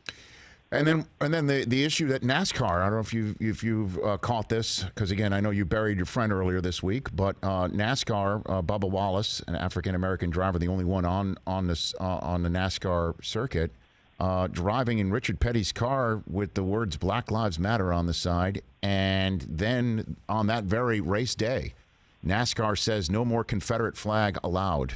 This is something I never thought I would say into a microphone, Stephen, based on everything that's going on. I wonder what your thoughts on that subject are. Yeah, I mean, I can't help but know everybody's sending it to my phone saying, look what you orchestrated, look what you done, look what you helped get done. And I saw the video before that happened. I saw the video all those racers made, and I salute them all because the video brought me to tears because it's simple. I keep getting emotional, but it's simple, man. It's real simple. It's not rocket science. Treat people how you want to be treated. And the video just made me emotional, but I salute NASCAR, man. That's big. And I'm just happy that everybody's seeing the light and everybody's coming out in support. It's about children, Stephen. I guess to wrap this up, it's about kids. It's about raising kids in the manner that you're talking about, treating each other like you want to be treated. It's very simple. Raising kids who don't see color. The next generation, creating a generation where they do not see color. And everybody does love one another. And I know that sounds pie in the sky, but maybe we're seeing the changes here. And maybe Gianna, you mentioned your niece, a 6-year-old daughter of George, can help be in that world, and we can help her out to help create this world. George, how do we do that? Well, it's so many people that's reaching out to help Gianna, and I've been directing them straight to her mom and her uncle Osiris, and it's been a blessing, man, because at the end of the day, when it happened to my brother, my first thought was, how can I help Gianna and Roxy and help change their lives from this and try to comfort them and protect them as much as I can during this process. And that's what I was focused on, and I'm helping do that. And Gigi is a beautiful soul. I think that moment that we had that it's for the world to see when she said her daddy changed the world, it's just amazing that she knows that. Because as we were walking, she's seen pictures of her daddy everywhere and really not understanding what's going on because she's young, but she's dealing with a lot. She's scared at times, she's scarred at times, and she's going to need a lot of love to get through this situation. But she's such a smart and beautiful girl, and she knows she's intelligent enough to know what's going on, man. So, I mean, hopefully, her statement and she can help change the world. But I'm fighting for her daddy. I'm fighting for her for the rest of my life, and I hope the world and the country continue to follow with me. When you said that you were going to walk her down the aisle, that got me. I'll tell you that. There was misty in my room when I saw that. I'll tell you that, Stephen. Thanks. That was something. My condolences is the only thing I can say to you, other than thank you for coming on this show and spreading any way that we can help spread the love and spread the word. We are here, Stephen Jackson. You know that, please. You always been my guy, Rich. I appreciate you. Thank you. And I'm always there for you and Matt for all the smoke. I told that to you before. I'm ready to sit in the smoke and get all the smoke, and you know what I mean, Stephen? Hey, we got you. Hey, me and Matt free agents right now, so we shopping around. So we gonna get with you when we back home. Okay, Stephen. Very good. I'm there. Is basically what I'm saying. Thanks for the call, Stephen. Really, love what you're doing, what you're saying, and all my love to you. Thank you. All right, thanks again. Right back at you. That's Stephen Jackson. Whew. Let's take a break. We'll come back, and we'll be joined by our friend David Feherty as we'll talk a little bit of golf. What's going on? A real live sporting event next on the Rich Eisen Show.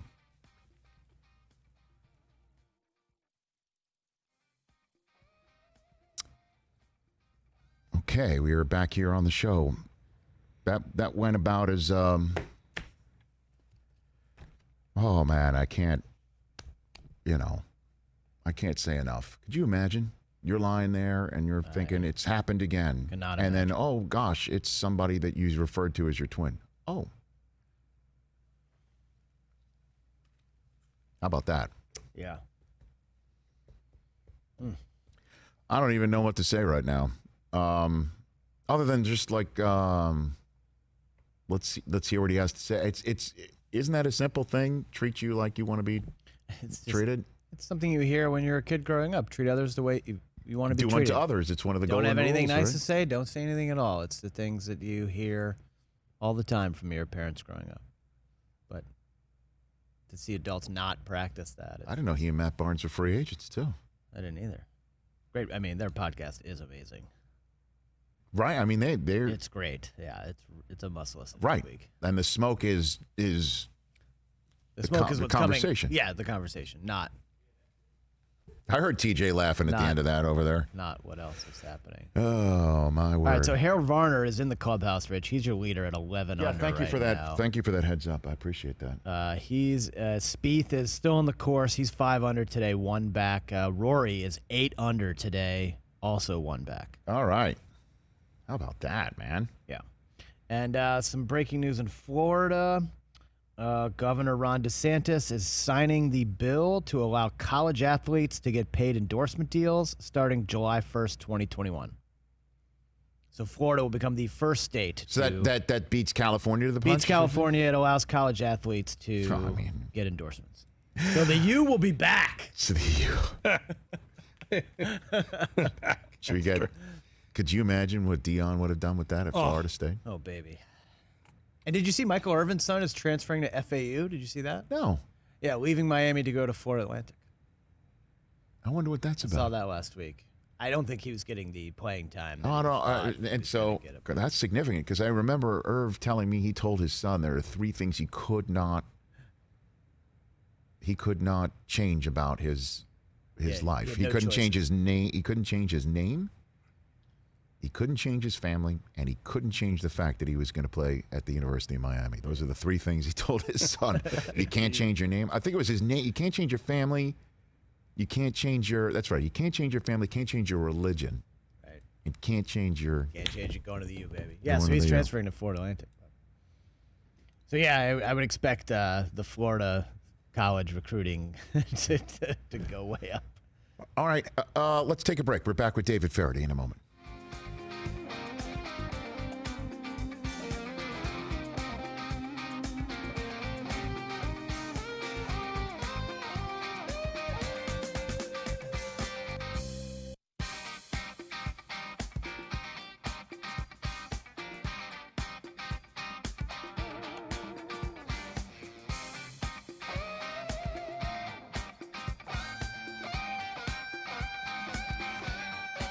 Welcome back.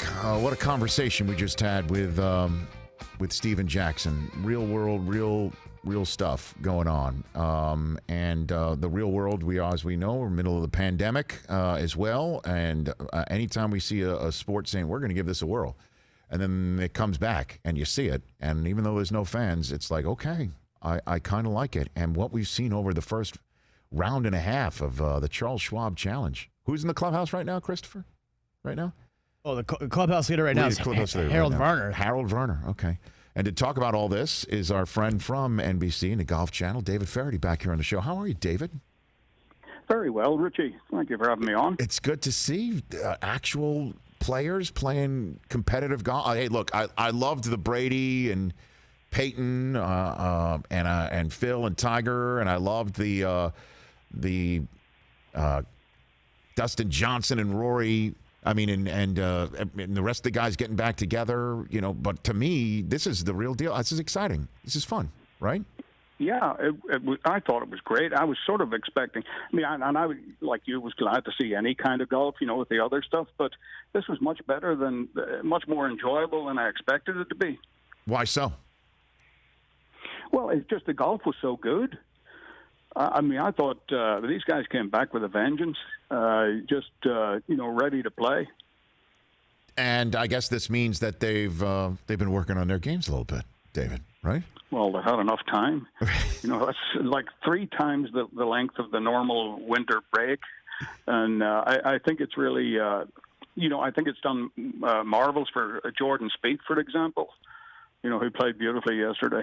Yeah, he also came out a house of fire earlier today. He birdied 4 of his first 9. It was it looked pretty good, and then you got a little bit of a double bogey there. What do you make of this? Is the thing that all my friends were talking about. Certainly last night when we were all chatting. Bryson DeChambeau it looks like he spent some time in a weight room during his quarantine. Yeah. Oh, yeah. Yeah, he is. If you look at the change that he's had over the last 18 months, I'm not sure how much weight he's put on, but it's pretty much all muscle. And he's so analytical about everything. It's the right muscles he's developing as well. Yeah, I mean, how do you think that's going to? What is the whole point of bulking up if you're a golfer, David? Well, I mean, he's just his swing is the type of swing that he can get more weight behind it. If you look at his driving statistics, he's put on about, I think, close to 30 yards, certainly like 25 yards in the last 18 months, and that makes a huge difference. That's 2 clubs or a club and a half these days, and if you take that away, you're going with 9 iron instead of 7 or something like that. I mean, that's a huge difference. Yeah, I mean, Rory McIlroy is 8 under on the day right now. He is just firing at pins, and Varner is sitting in the clubhouse. What do you know about this kid, Varner? David? He's one of the most popular kids out there. He's got a terrific sense of humor, really smart, and a terrific young player. And a great character. Really, he's a joy to be around. Well, one of the things that we definitely took out of the 2 events for charity that we saw, again, headlined by one on NBC and the family of networks with Dustin Johnson and Rory McIlroy and that kid Wolf, and obviously Ricky Fowler and Tom and Phil and Tiger and Peyton is being mic'd up. Do you think that maybe some of the players wouldn't be mind being mic'd up, sort of like an NFL player during these competitions with no fans, David? And with no fans, I think it's a terrific idea. And actually, even with fans, I've always been kind of in favor of maybe not the players, but the caddies, so that you get that interaction, between quite often it's more important what the caddy says. And, you'd get the peripheral, audio around it as well. I think it's certainly something worth thinking about. Yeah, I guess maybe you I don't know if it just affects your swing or affects anything, your concentration, if you feel those battery packs somewhere. Ricky Fowler's the only one who's agreed to do it this week, Chris, is that what you're saying? Yeah, that's what All right. I said on the broadcast yesterday. So it looks like at least somebody's going to be attempting to do it. I just don't know if it might be too much of a distraction for somebody, David. Well, I mean, the equipment is it's so small these days. I remember one of the early Skins games that I did down in Mexico. I had to hit a shot with the headset and the waist pack, the whole on, and I had to recreate one of Jack Nicklaus's bunker shots. No pressure there, and I clean shanked it into a lady's shins. It was horrific, but the stuff is it's improved so much over the years. It's just a little sort of 2x3 pack, and one wire. So I don't really see that being a problem. Well, that'd be good. What do you think of Koepka's mustache, David? What do you think of Brooks coming out of the quarantine with? Sort of the nose furniture. Yes, the nose furniture. Is it sort of a 70s porno mustache? I'm not sure. Well, I was gonna go Burt Reynolds, like that. But I mean, just coming out like that, and just hand on a hip, just with that sort of steel glare. I mean, that's a statement, don't you think? It is a statement. Maybe he thinks people won't recognize him. I'm not sure. I guess we'll know. We'll know again. I mentioned this the other day. We'll know if everybody is just going to be chill. And I know that the competition is a competition, but we take so many things for granted in this world, right? And that that now the sport is back and we're seeing it. That maybe we're a little bit more laid back. We'll know if it's the most laid-back situation, if Koepka's standing in the middle of the fairway and Bryson DeChambeau's on his 18th look at something that's inside the leather and Koepka's like, I don't care. We'll know that, right? That would be more laid back, that's for sure. But, one of the things I think is sort of an advantage to the new players, the only golf that we've seen on television like this is college golf. Where you get the kids out there and there just aren't very many people around. Right. So, some of the the new recruits from the Corn Ferry Tour, whoever it may be, they may have a little edge there, or be a little more at home than some of the established players. Mm-hmm. So walk me through, were you watching this stuff over the weekend, David? Do you got a man cave? Do you got a situation set up? I mean, what does it look like to watch golf with David Feherty? David? Well, I'm a bit of a germaphobe, so, with the present situation, the whole lot, I actually watch in a full-length condom, even when I'm in my house. So it's kind of hard to communicate with me. But, I've been half man, half mattress for about the last 4 months. Yeah. And at this time of the year at NBC, we wouldn't be doing much anyway. Sure. Watching TV with me, especially watching golf, it's not a particularly athletic endeavor, shall we say. So, I mean, are you a talker? Do you eat something? What do you got going on, David? Well, with the 6 feet apart thing, yes. I've had great difficulty keeping 6 feet between me and the refrigerator. Okay. And my two new pals are Ben and Jerry. There's generally some mastication going on. Excellent use of mastication, David. Just fantastic. You know what that means, Chris? You know what that means? I don't. I'm looking it up right now. It means he's eating. David, you're talking over my guys here. You're chewing. There's just some chewing going on. You're talking over him, but I got it. I got that one straight ahead. David, thank you for the time. Really appreciate it. Always enjoy our chats, big time. And enjoy watching the live golf, and I look forward to chatting more with you very soon. Yeah, thank you, buddy. Anytime. Right back at you. And I enjoyed being on your show. David Feherty. We keep doing home and homes with each other. NBC Sports and Golf Channel analyst right here on the Rich Eisen Show. See, I knew we'd be all over the landscape today. Obviously in one of those days, the final hour of our show, we've got David Costabile on. He plays Wags and Billions. And then earlier in our first hour on our YouTube channel, we went down that Sopranos wormhole that we went down yesterday with Alan Sepinwall, the Rolling Stone TV critic, the chief TV critic for Rolling Stone. And obviously Steven Jackson, very moving conversation with him. Can't wait to chat with my old buddy Mike Tirico, whose Lunch Talk Live has been preceding us for the last 2 months on NBCSN. And I knew we'd be in many different ways talking about so many different things. Didn't expect the words full body condom to be mentioned today. I'll be just going to throw that one out there. I think with David Feherty, you just never know what it's going to come out of his mouth. Shanked one off of the shins. You have to be ready for anything. Wasn't he boar hunting one time when we talked? Yeah, that's correct. That's right. Yes, wild boar. Yeah, you never know what's happening with that dude. That's just so. Nothing quite like it. Let's go to the phone lines. Dale in Orlando, Florida, calling us here on the Rich Eisen Show. What's up, Dale? Hey, Rich. Before we got too far away from last week, and I tried to call last week, but you were busy, your opening monologues or statements about what was going on in the country were right on. I was so impressed and heartfelt, and I thought about my father who's passed would have called you a mensch. That's the ultimate compliment, man.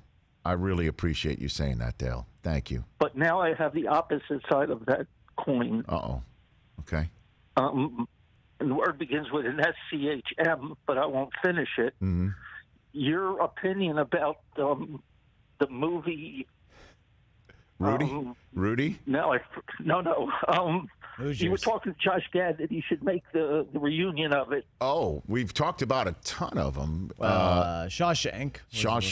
Or another Midnight Run. Midnight Run. What's the matter with Midnight Run? How Run? is Midnight Run so high on your list? If not your favorite movie of all time. No, my favorite. It's not my top 200. My favorite. Oh my goodness, Dale. I guess this is where we're going to have to agree to disagree. My favorite movie of all time is The Sting.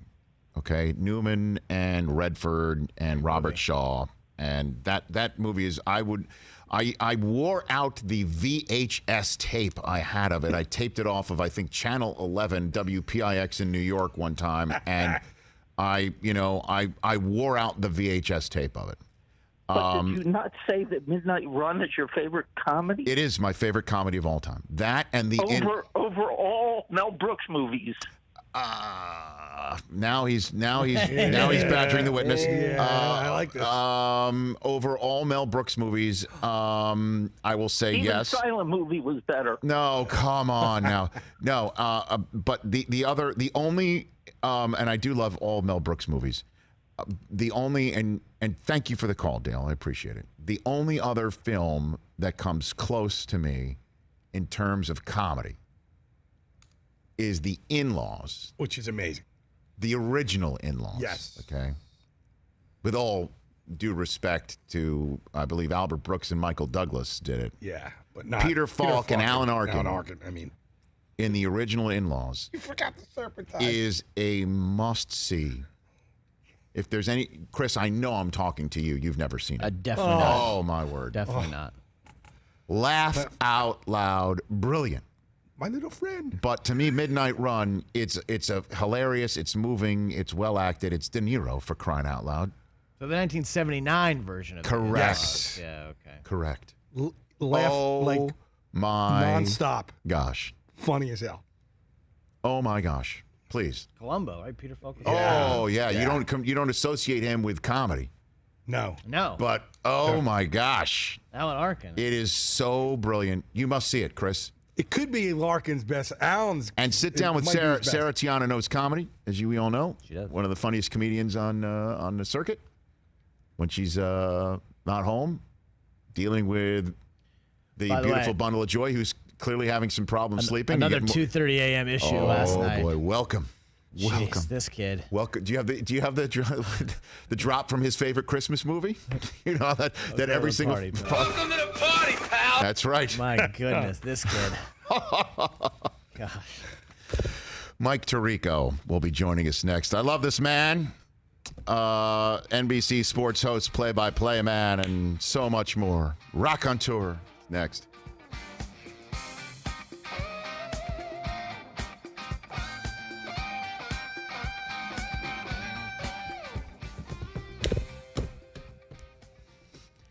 Yeah, he got me with the Mel Brooks right there. Best Mel Brooks comedy is a toss-up. Whoa, it's tough. Between Blazing Saddles and Young Frankenstein. Toss-up. And then, after that, you've got the Producers. Have you ever seen the original Producers, Chris? No. Okay. High Anxiety. High Anxiety is a great movie where he spoofs all the Hitchcock films in it. And Madeline Kahn is a through line in almost every one of these. And Cloris Leachman as well, the actress Cloris Leachman, whose line from High Anxiety I used on SportsCenter for many years, where she played an evil nurse in the mental institution that is at the center of High Anxiety, that was run by Harvey Korman, who's another through line through Blazing Saddles and High Anxiety. And I think it was called the Institute for the Very, Very Nervous, was the name of the insane asylum. And she was the evil Nurse Diesel. And she ran through the rules of the Institute for the Very, Very Nervous. At dinner, those who are late do not get fruit cup. I mean. And I use that as one of my SportsCenter catchphrases when somebody was thrown out at a base. Had thrown at a home plate or third base, trying to stretch a double to a triple, or somebody trying to score on a single. Those who are late do not get fruit cup. And he used the same actors and actresses in Everett, which was awesome. Like, he was very, like Adam Sandler. You know, had a brilliant cameo, and I believe uncredited in Young Frankenstein. Yes. As the blind priest was Gene Hackman. Hoosiers own Gene Hackman. Gene Hackman appeared at the very end of Young Frankenstein. In the house. Spaceballs, a lot of people mentioned. I'm a big Spaceballs guy. How have we forgotten History of the World? See, History of the World to me is the best because he is just the way they he's discover at his most well, how can I say it, even with Springtime for Hitler and obviously Blazing Saddles, but yeah. I think he's at his most blue. He's worked his most blue in history of the world. Yeah. All right, we're back with more in a second.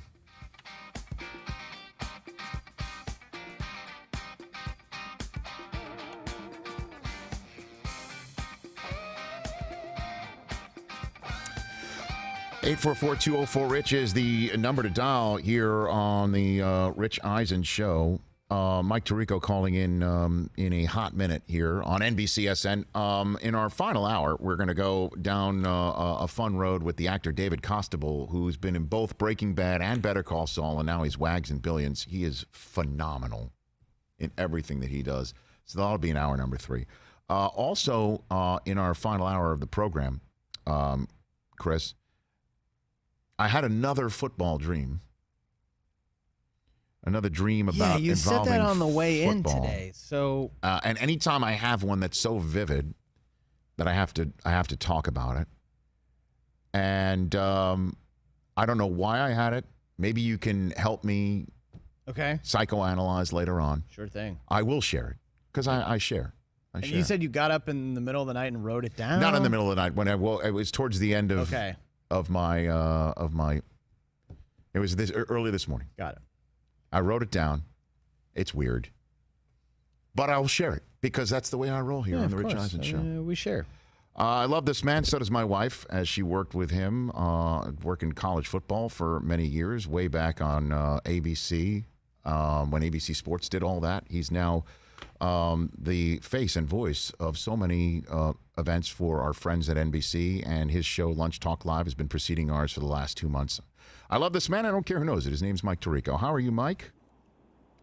I feel the same for you, Rich. Even though you've run me out of the neighborhood, your show is too big. We couldn't exist on the same block. So I've had to move along to another block where I could dominate. You know what, Mike? I love watching you do your thing. I've enjoyed seeing your home office. Your flex. You know, we all flex with our home offices when we show them off. You know.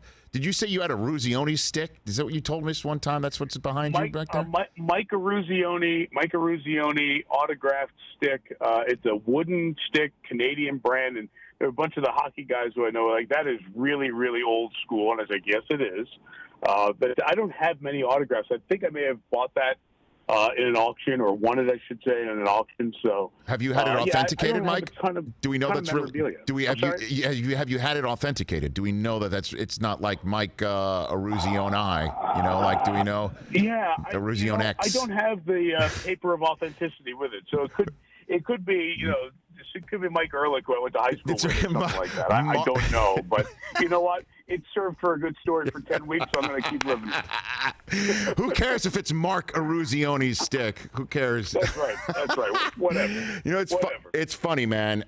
You sent a text to me and my wife a few weeks ago about you watching a replay of that Michigan State triple overtime game that you were doing play-by-play. Yeah. She was doing sideline of, where I was actually at the game in person and fearful of her life because Michigan fans stormed the field. I thought I'd never see her again. But what have you seen of in this quarantine where everybody's running back that you saw, that you called, that you either forgot you called or you sat back? Oh, okay, like this is something that I'm glad I was part of over the last few weeks. Well, the fun stretch, that was in a stretch when I texted you all and that game was on.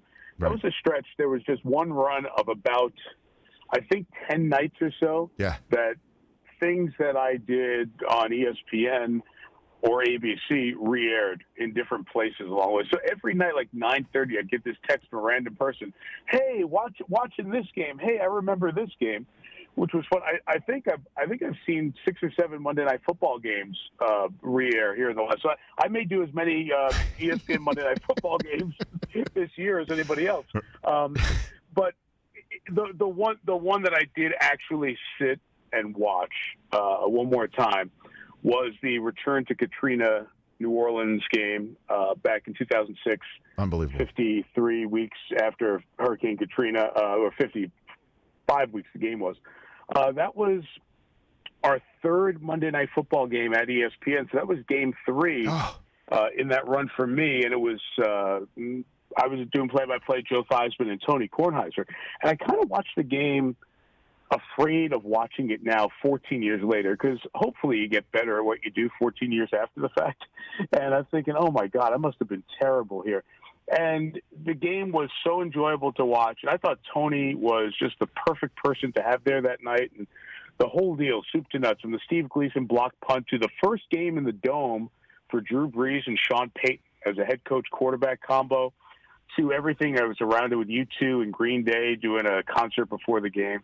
It was a cool experience, and that was the one that I went back and watched, and I just sat and absorbed the whole game and really looked back at it with great pride. Very little to do with me calling 3rd and 5 or whatever, but what everybody else did on the show, including Jay Rothman and Chip Dean, who were my producer-director for my 10 years at Monday Night Football and are great friends and are awesome at what they do. That was a great memory for me, and it was a nice part of looking back at all these encore broadcasts. Well, I was there that night with NFL Network. We brought the NFL Network crew there and did pregame and postgame there because it was such an important night. The commissioner, Paul Tagliabue, was there, and as we all know, he insisted that New Orleans not be abandoned.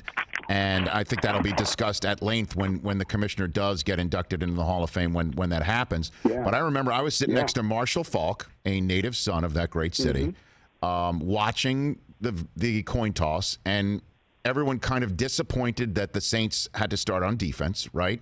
That it was a big thing. Like, okay, here, we want to see Drew Brees. Here we go. Oh, okay, let's start on defense. And then on the second down, I think, Vic fumbles the ball. Ball's loose on the ground, and the place went crazy, but it rolled out of bounds. Correct.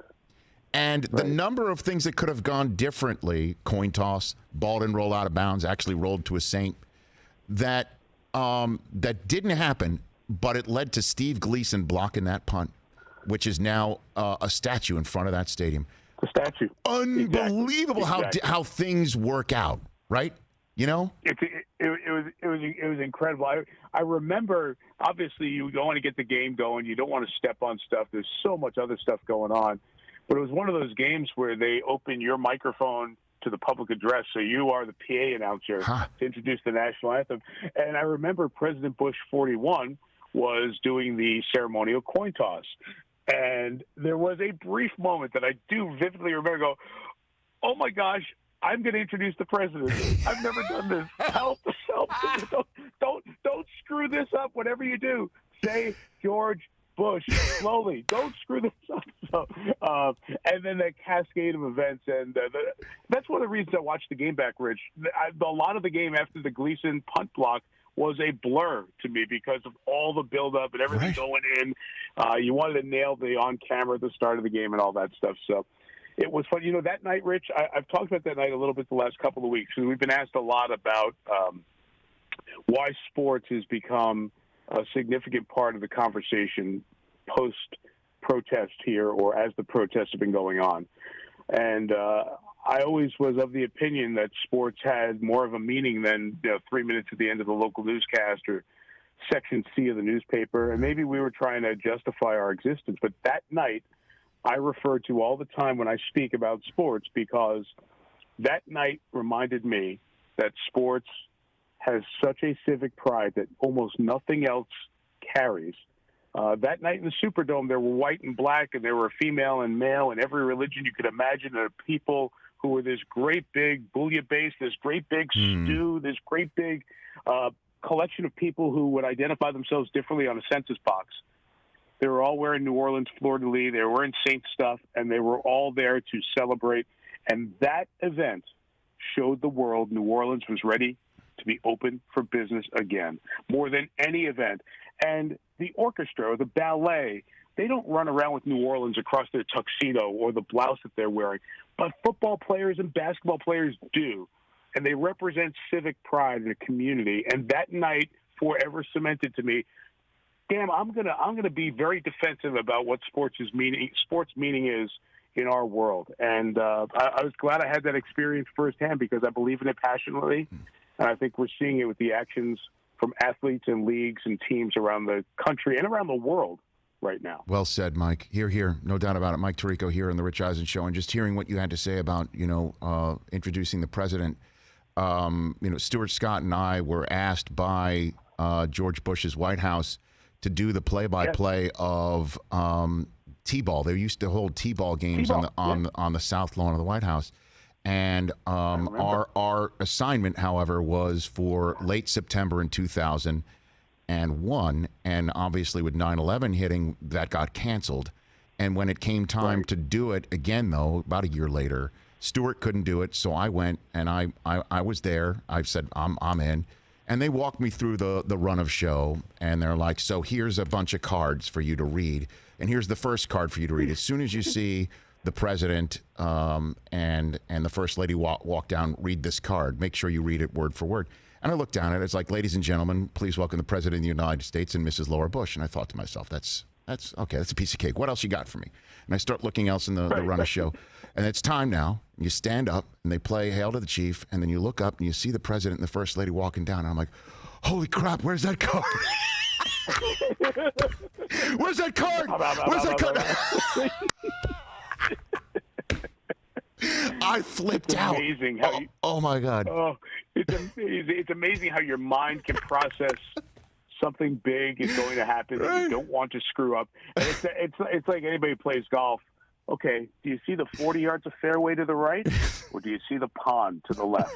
So keep the pond out of your mind. And the last thing, if your last thought is middle of the fairway, you usually okay. If your last thought is don't hit it there, don't put it in the water.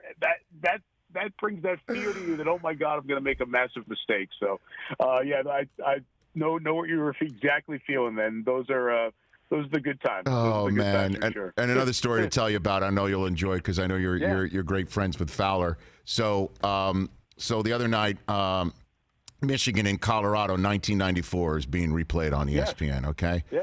And so I'm catching that, and I'm like, my son, 9-year-old, comes in the room. Dad, it's Michigan football. I'm like, well, first of all, it's from 1994, and plus, this does not end well. He goes, so we're not going to watch it? I'm like, well, watch it up to a point, So,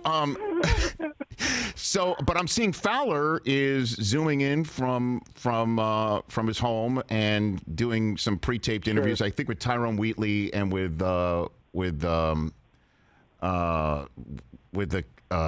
am I blanking on his quarterback's name? My gosh, with Cordell Stewart. Yeah, Cordell Stewart, right? So anyway, so he's doing these interviews and whatever. So I text him and I'm like, guess what's on ESPN right now that I'm watching? And he's like, what? And I'm like, Michigan's got the ball with 5 minutes left and a 12-point lead. And he writes back, oh, yeah, that's what's on right now. Oh, okay. He goes, I think the lead's safe. What are the chances? ? And I forgot as I hit send. I'm like, where did he go to school? I totally forgot. Right. Oh, my gosh. That's the reminder of what makes a sporting event special.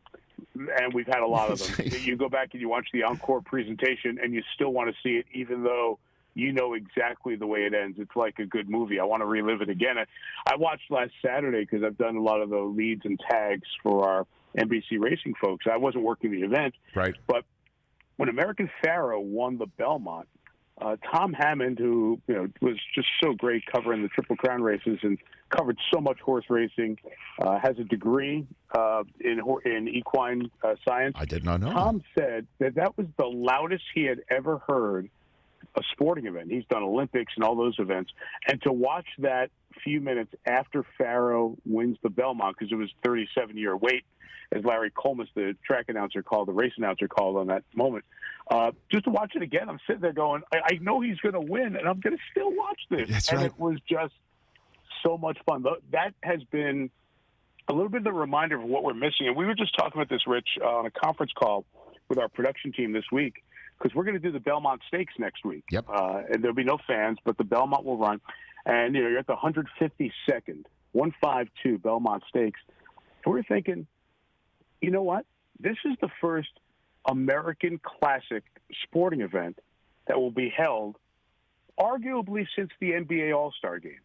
It's been great to have golf back, obviously, and it's great to have NASCAR back. But NASCAR hasn't run Daytona since we're back. Golf is playing its first event since the Players was shorted, never finished. We haven't had a major.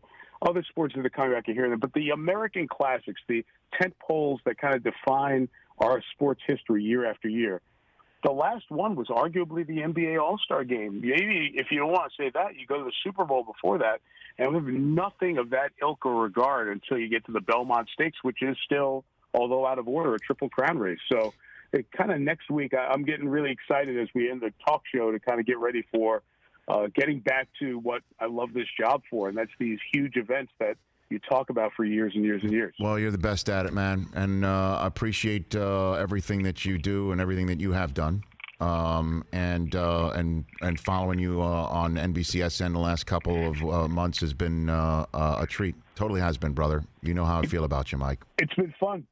Two former 2:30 a.m. Sports Center anchors have shared the decks a few times. Still following each other after, although with the sun up, which is pretty cool. So that's true. I love the show. Keep it going. I have a great appreciation for what you guys do every day. You and Dan Patrick and everybody. Man, it's hard to do one of these shows every day for 3 hours, let alone for 1 hour, let alone 3. So keep on doing, and I look forward to watching you and keep crushing it. Bud. Right back at you, Mike. You take care of yourself. That is Mike. Hi, Rich. Have a good weekend, everyone. Same to you. That's it. That's the one and only Mike Tirico. Hey, Mike.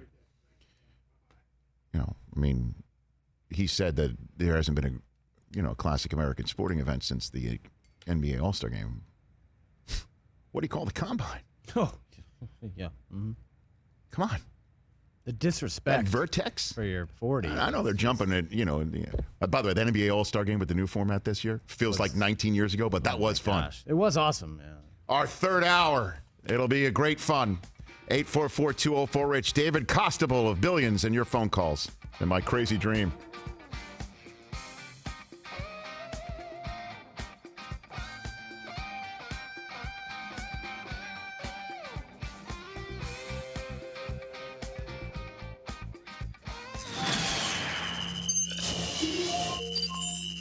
I see a lot of things back here. Number 1, Halloween peeps. That's from last Halloween. Yeah, those are a year old that my mom sent. I think you have to eat them on camera. Like right now? Yeah. Yeah, those are like nuclear holocausts. That lasts. By the way, is anyone else gonna have one of these? Are you gonna have one? Absolutely not. No. What else is under there? You're learning your lesson right These now. are disgusting. By the way, they're still soft. Of course. Go ahead. Eat this. Chris Paul bobblehead box. Oh yeah, a bobblehead box. Is it empty? Yeah. Why are you keeping the box? On the desk. Why How's the peep? Yeah. How's the peep? What are you keeping the box? By the way, bring them. Are you serious? Did anybody want one? No. I'm curious what a year-old peep looks like. Have a peep. Del Tufo wants a year-old peep. What else is under there? Oh, some more year-old Halloween candy. Dude, Halloween is a week and a half away. I'm getting ready. I was stocking up. How many shirts are under there? All right. 1. Yeah. T-shirt. 2. Regular shirt. 3. This is ridiculous. 4. This Hold is on. absurd. Keep going. We call it Brockman's Hobo Dojo. Dude, what are you doing? Wait, hold on. 6. This is crazy. There's more. No way. 7. Gillian, This is insane. Have you ever? 8. This is like, What's this? Is this a shirt? 9. oh my God. We've got some Pull over. More shirts than I own. I got a hat. Dude. hat, Lenovo. a spoon, That he stole from a next water door. bottle. Oh my God, this is There's a lab coat. Dude. Oh, more Roddy Piper. This is. Oh my God. That's sweet. Why is that that under there? That should be out. It's a little creepy. I don't know. Oh, the rest of it's not Magic creepy. eraser. This is unbelievable. What? I just bought some of these at Home Depot. They're great.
Let's go live.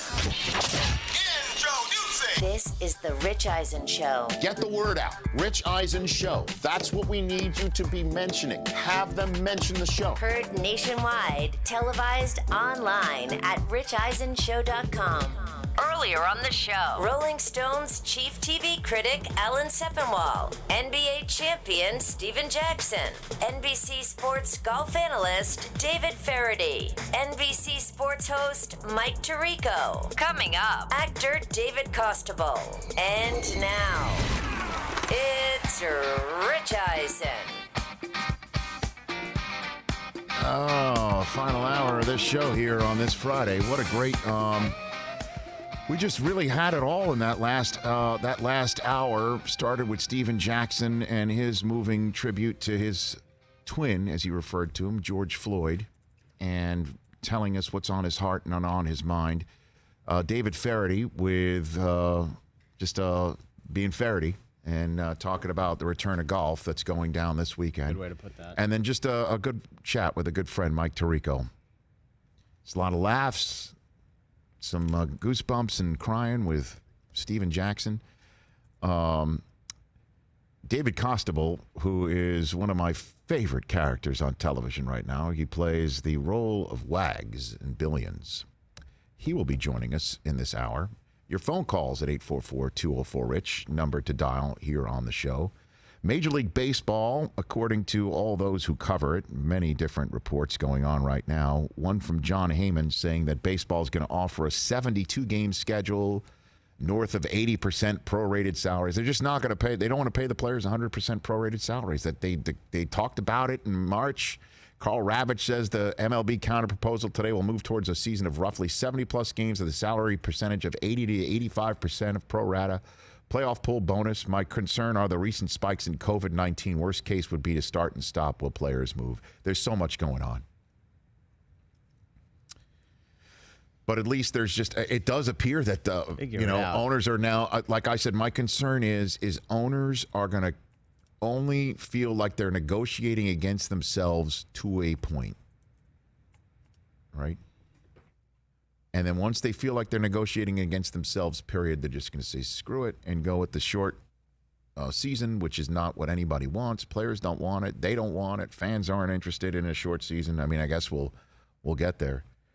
Rob Manfred said baseball 100% is happening. Oh, I know. I mean, they've got that stopgap 48 game. Yeah. Where I think some players will be interested in staying home more than anything else. Let's go to Chris in Alexandria, Virginia here on the Rich Eisen Show. What's up, Chris? What's up, Rich? First time, long time since the old podcast days. Attaboy. Before I dive into the topic, two things. One, sorry for your dad. I lost my dad 11 and a half years ago. I was 24, so totally know where you've been, and the first year's probably the worst out of it all. Well, Father's Day is around the corner, man, and I've been thinking every now and then what that's going to be like in a couple weeks, and I'll just lean on my wife and my kids, and I'll lean on what I said at the time. You mentioned, again, my dad passed away in December, and I still have what I said here on this show as a pinned tweet on my Twitter handle for a reason, certainly because I think what I said that day and what my dad would have wanted, a lot of people can adhere to it in these times, but as I mentioned, I didn't know there was a whole host of individuals out there who have lost their fathers, and it's kind of like a fraternity in that regard, or sorority as well. And guys and women who have lost their dads, I'll lean on my friends in that regard if I need it. But I appreciate you saying what you said. What else is on your mind? Yep. Well, one more, and then I'll get to the MLB stuff. Brockman, if you think 2:30 in the morning's bad, wait till Cage is 16 months and running around the house. Then you're really in trouble. Yeah. I believe you. Oh, yeah, man. I believe you. Oh, yeah. That's it. So the whole MLB thing. I saw Ravi's interview, I guess, what was it, with the draft. They had a recap on SVP, and Manfred comes out and says, we're losing 70% of revenue. So you're telling me that between a 48-game schedule and the 72 with the 80%, that amongst all your media deals, amongst all of your pro shop and everything else, that somehow you can't make up giving them a full salary for 22 games. The math just seems completely off. And if they're saying that they're losing that much money from the gate, I think, as everybody said, just open the books. I know, and that's the problem here, man. Chris, here's the thing. And the amount of distrust is crazy. And thank you for what you said, and thank you for the call, and thank you for holding on for as long as you did to say it. Look, open the books. These are conversations that are had when a collective bargaining agreement needs to be reached in order to have a season. That doesn't need to happen here. Can we just realize that it's COVID-19? Things are crazy. This is not a normal situation. And whatever is done now is not to be held accountable or against anybody when the real conversation for CBA happens next year. And that's another reason. Again, I'm just thrilled and thankful that the NFL and the NFLPA, even though many players are not very happy about it, came to an agreement, because that would lend a whole different aspect to getting the NFL on the field this fall that baseball clearly is dealing with right now and can't get past. So there's that. So, I share here on the show every now and then, right? Yes, sometimes a little bit too much. But that's okay. That's But all on myself, hey, look, I only know one speed. So I had a dream years ago that I was the head coach of the Atlanta Falcons during training camp. I mentioned it here, and And then Dan Quinn offered to. And then Dan Quinn damn near made the dream happen. Wanted you to be an assistant for training camp. He did not take offense to the fact that I had dreamt that I had replaced him. No, not at all. He tried to make it happen. It just couldn't work out. Yeah. Right. I had a dream just a couple weeks ago that I shared, again, involving the Atlanta Falcons, who flipped the ball out to a guy who's not even on their team anymore, Devontae Freeman, when they needed to score inside the red zone. And I remember dreaming and thinking in my dream that why don't they give the ball to Julio Jones? And I thought to myself as I woke up, I can't believe I'm having a thought in my head, in my dreams, that Julio Jones, in my dreams, still can't get the ball in the red zone. Had another dream. Okay. Involving football. Not the Falcons? Not the Falcons. All right. This one involves the Minnesota Vikings. Oh, okay. Don't know why. All I know is I dreamt. I don't know where I was. I don't remember this part of the dream. I just remember being handed a handwritten note from my NFL Media Group colleague, Daniel Jeremiah, that said, "Who are your 5 favorite Minnesota Vikings?" And I remember spending 15 minutes in my sleep going through it all. I woke up. And you wrote down who my 5 were. Oh, amazing. And I texted Daniel Jeremiah. Don't ask. This is my dream that I had. Who are your 5 favorite Minnesota Vikings? You texted it to DJ. I did indeed. What time was this? About 7-something this morning. Okay. 6-something this morning. And he Pacific time. got back to you? He got back to me. All right. Don Bowie put it on the screen. The 5. Give me the 5s. Of Daniel Jeremiah's, please. Daniel Jeremiah's 5. Right amazing. Here. Put them up on the screen. There it is. He goes Randall Moss, John Randall, Adrian Peterson, Antoine Winfield. Okay. And Chris Carter. All he does is catch touchdowns. That's all he does, catch touchdowns. That's his 5. That's amazing. Now, I will say this. That's amazing. I will say this. He did originally have Robert Smith. And I'm like, oh, you go Robert Smith over Chris Carter, like OHNO. Like, you want to, Yeah. So I saved him from creating an Ohio State gaffe, but showing for me, if you wouldn't mind putting mine up, Don. I go one of the all-time great Michigan guys, and he was terrific. Right. John Randall, who I did a SportsCenter commercial with, eating peaches in the Y2K commercial. Well done. There's Chris Carter, because I don't want to hear it from him. Randy Moss. And I loved him, dude. When I was a kid watching football, as a kid in Staten Island, New York, as a young lad of 8, 9, 10 years old, Chuck Foreman.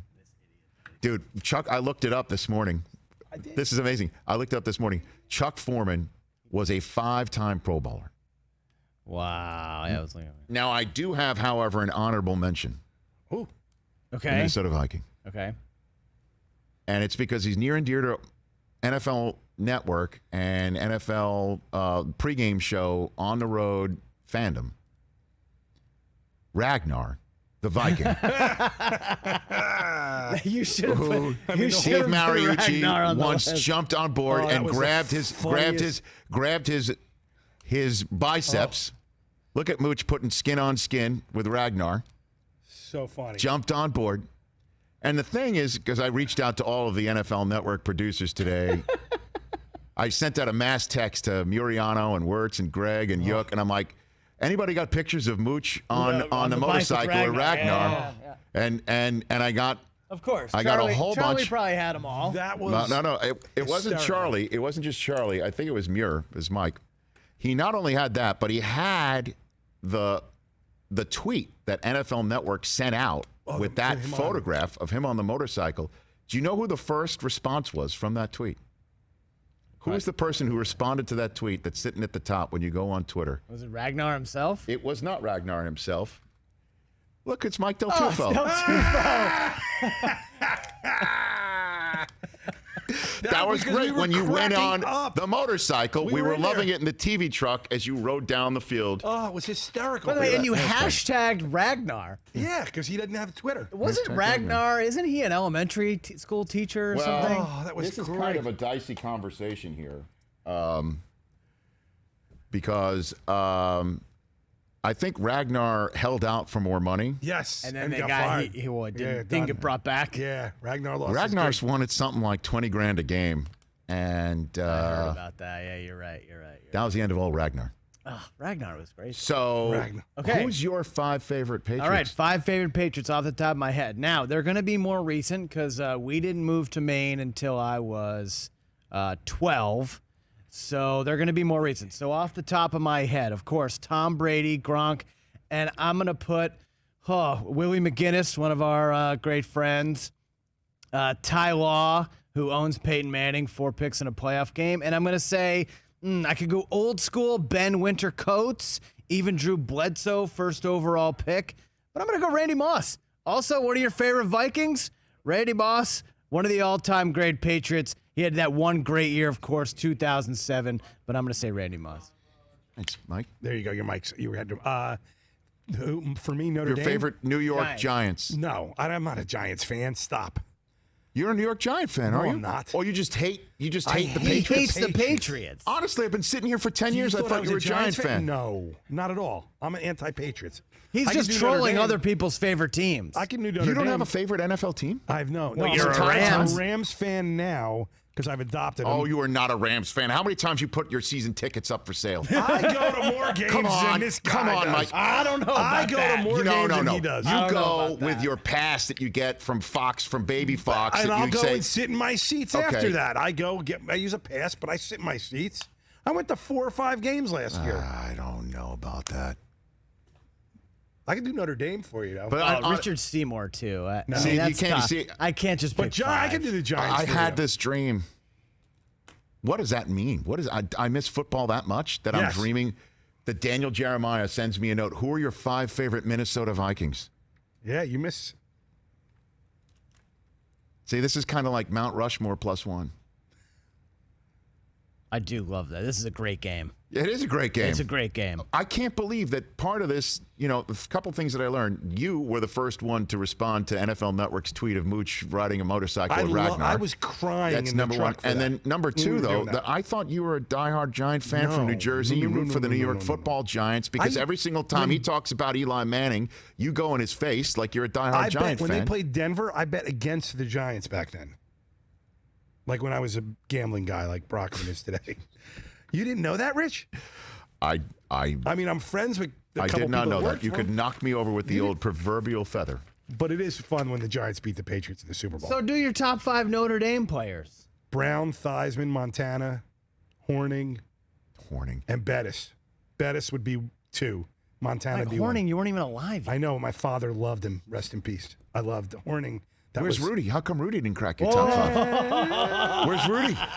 Where's the plucky 5 foot nothing, 100 pounds of nothing? You do where's have a Rudy? good point there. Where's but Rudy? He only was in for 1 play, so I don't really 2 plays actually. I don't really count. How him. many plays was Rudy in for? I think Mike? 2. 2, right? I'm telling you. 2, yeah, 2, because he got the because he was out on kickoff, yeah, and then they kept him in. Stay on the Stay on the field, field, and then he too. got the sack. Yeah, Fugazi. And I'm not talking about Rudy here, okay? I understand we've gone down this road. I took the L last week. We've gone down okay? Fugazi. So many Notre Dame fans. We're not Fugazi. Yes, you are. We're not. It's because you have nobody else to root for. You're kind of like the Rudy. You're like a walk-on. I don't You're have a college walk-on team. fan. You're walking around. I'm sitting there in New Jersey. Why do you root for Notre Dame? The answer is, again, what am I going to root for? Rutgers? Honestly, like I was 10 years old when I started rooting for Notre Dame. My brother could call him. My mother would call him. In 1976, when my sister went there to law school, I became a Notre Dame definitely fan. Call your mother. Right? So my mother, Terry, would tell you, I asked you life. for your 5 favorite Notre Dame players. And I gave them to you, but Rudy's not one. Montana, Theismann, and blah, blah, blah. I mean, Bettis. Rocket Ishmael, I'll take him too. He cracked my top. That's a good one. And then my Paul favorite coach. Paul Horning, my though. favorite Come coach. on, You could Mike. do my Dude, favorite you coach. almost damn near put a leather helmet on answering this My question. father loved my father. I understand Newt that. Rockney back then. It was Newt like, Rock- Oh, there you go. All right. The Galloping Ghost. What else we got? I mean, that's when I was a kid. One of my you go, favorite Tony. lines. You remember the old, obviously the Naked Gun, the old police squads. You know, the old police squads where Lieutenant Frank Drebin asked, somebody who's trying to recount what happened, tell us everything and start from the beginning. And he says, start and be sure to start from the beginning. And the answer is, well, billions of years ago, the Earth was a molten mass. Like, no, not from that beginning. I remember that. Like, you're like Newt Rockney. Well, I'm going back. Oh, I remember when that's how long I've been a the fan. Rough Riders. Like, I mean, that's how I learned as a Dave kid. Casper. Fugazi, he can't go there. I don't he have a doesn't know. school. He doesn't know. I don't have a school. You do. It's called Seton Hall. No, we don't have a. We had a What football about- team for like a again, week, Rich. Again, how I many have a Notre basketball Dame team. fans? At least I went to Michigan. He went to Syracuse. You went to Seton Hall. So when it comes down, do you root for Notre Dame in basketball? No. Of course not. Because we have a you're basketball team. But when it comes to football, We don't have a football team. what am I going to do? Root for Rutgers? I that's the adopted a way it team. goes. I do No. understand, though. His family My has family, Notre my Dame nephew ties, went so there, you my root for sister, them. my I father do loved understand them. that. Right, It's but not he's like such he a just diehard started. fan. Like he named the 5 most famous Rich. people. Honestly, One of the greatest Dude. stories is I get if Notre Dame won, and my father was happy downstairs, couldn't bug him, Yes. sat in the chair watching him. Dak, I borrow $100, 20. I could get money the second that game was over. They won. They lost. I left the house. You know what? There's so many things, and I will say get this. it. I will just say this because then we'll take a break, and David Costabile will join us from Billions. One of my favorite aspects of being on NBCSN over the last 2 months. We just had Tirico on and Feherty on. There's so many things. Just working with the people at NBC and working with everyone at NBC has just been great.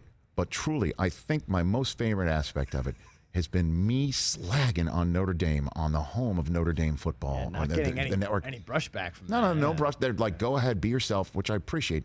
But just really, this has been therapeutic for me. It's been very. Well, I got an all-access very pass for all the therapeutic games for now, me. so I'm good. And just again, for me to work out, just fugazi.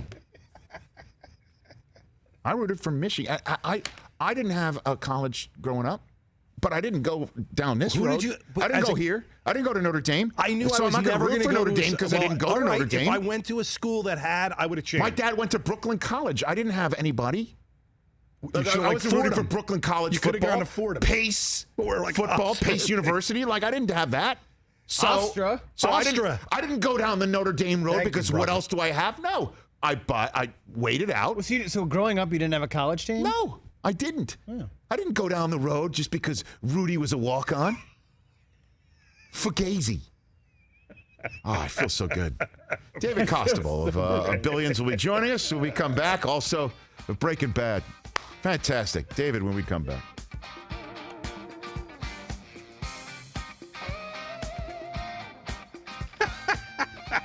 Fantastic, Rich. Hey, Mitchell Trubisky has chimed in, everyone. Yeah, he spoke today. Yeah, do you want to hold that for the back end of our show? Yeah, sure. We'll walk out the door with a little bit of Mitchell. Sounds great. I'm seeing him talk right now. I guess he was on He was on a little earlier Zoom, today, a little yeah. zooming. Yeah. It's been a while. Little conference. Good for him, man. He is taking ownership of He was this. very honest and forthright about everything that went on. He is. Very much so. It's his team, he said. Still his team. Is what he said. I still feel it's my team. For another 3 months. I love it. Another 3 months. That would have been the story of May and June. If there was mini camps and OTAs. Because how that was working. We would have been. Well, it would have been. You talk about the daily updates of mini camp. Through 5 balls. Yeah. I do miss those, the ground. I miss that. I miss that too. Like Manish tweeting out Sam Darnold's every throw. He threw one over to the receiver. He's done. Did you see the video of Tom Brady's secret workouts in Tampa? Yeah, there's like a helicopter overhead, right? Yeah, I mean, they're like, come on, what are we doing? Like 9-10 guys, including Gronk was there, and Gronk's back. Get ready for it, dude. You're not going to be able to handle that. Brady, you were able to handle, I think, until you'll see it. It's kind of like, but Brady to Gronk, when they're going to be bashing like helmets, all of a sudden, like they're on the same team, and it's bashing not New helmets. England? They're helmet bashing and pewter. Go Tampa Bay. And is Tom going to do the full field sprint and then yell, let's go at the end like he used to do? Why wouldn't he? That's not property of New England. Why wouldn't he? That's dumb. You know all. Well, how about they fire how about he do like a fist bump for the cannon or something? Like, he'll do something different. Yeah, he'll do something. Like the let's go, the LFG, that was our thing. When you say our thing, whose thing with he like, and who? Like all of New England. Like it was our thing. I'm just, you know what I mean? I'm not again, I will say this again, and I will happily repeat it. To that sensibility and sense, on behalf of the rest of the NFL community, here's what I have to say. Okay. I mean, I get it. You can play all the laughs. Larry David, and Garland, and Kawhi, and Musburger. You can play all the laughs. I get it. I totally get it. All the greatest hits. It doesn't mean it doesn't still suck for me. Party, pal. Yeah, it still sucks. Give me their famous Christmas movie. It's so bad. All right. Fantastic. It's going to be all right, great. we'll take a break. The NBCSN audience is about to return, and when it does, we'll have a good chat with our friend from Billions, David Costabile.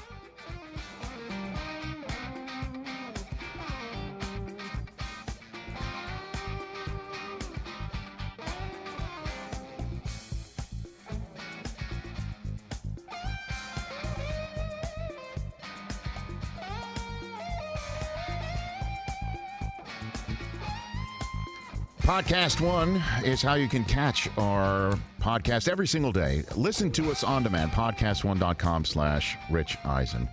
I every now and then, people binge watching this show during quarantine, during this pandemic. Every now and then I'll get a text saying, hey man, I saw you on Billions. Saw that show. I'm binge watching the show. It's dynamite. I saw you on it. And that day of shooting on that set was truly amazing. Not only because it's one of my favorite shows, so jealous. but I got to meet this gentleman who's calling in right now here on this show. He is the man who plays the fantastic character of Wags in the most dynamic fashion. Also, fans of Breaking Bad and Better Call Saul know this man too. David Costabile here on the Rich Eisen Show. How are you been, David? I've been all right. How about yourself, my friend? I am doing fine. First of all, let's start with your episode. What I like to refer as your episode. Okay, thank you. I appreciate that. Fantastic work. First of all, how did you feel after watching it? I was thrilled, delighted, but I'll be honest. I'm going to share with you, slightly disappointed because they left some of your best stuff on the floor. Yes, David. Yes, David. Well, yes, I actually worked blue for Koppelman and Levine and Showtime, and I worked blue, and maybe they were trying to protect me from myself because it didn't make it. Because my favorite line was, and I can't repeat it here, but the fight between Maffei and Dollar Bill was so terrible. I said that if they made a movie out of it, it would be called Raging Bull S. And nice. I thought that was a great line.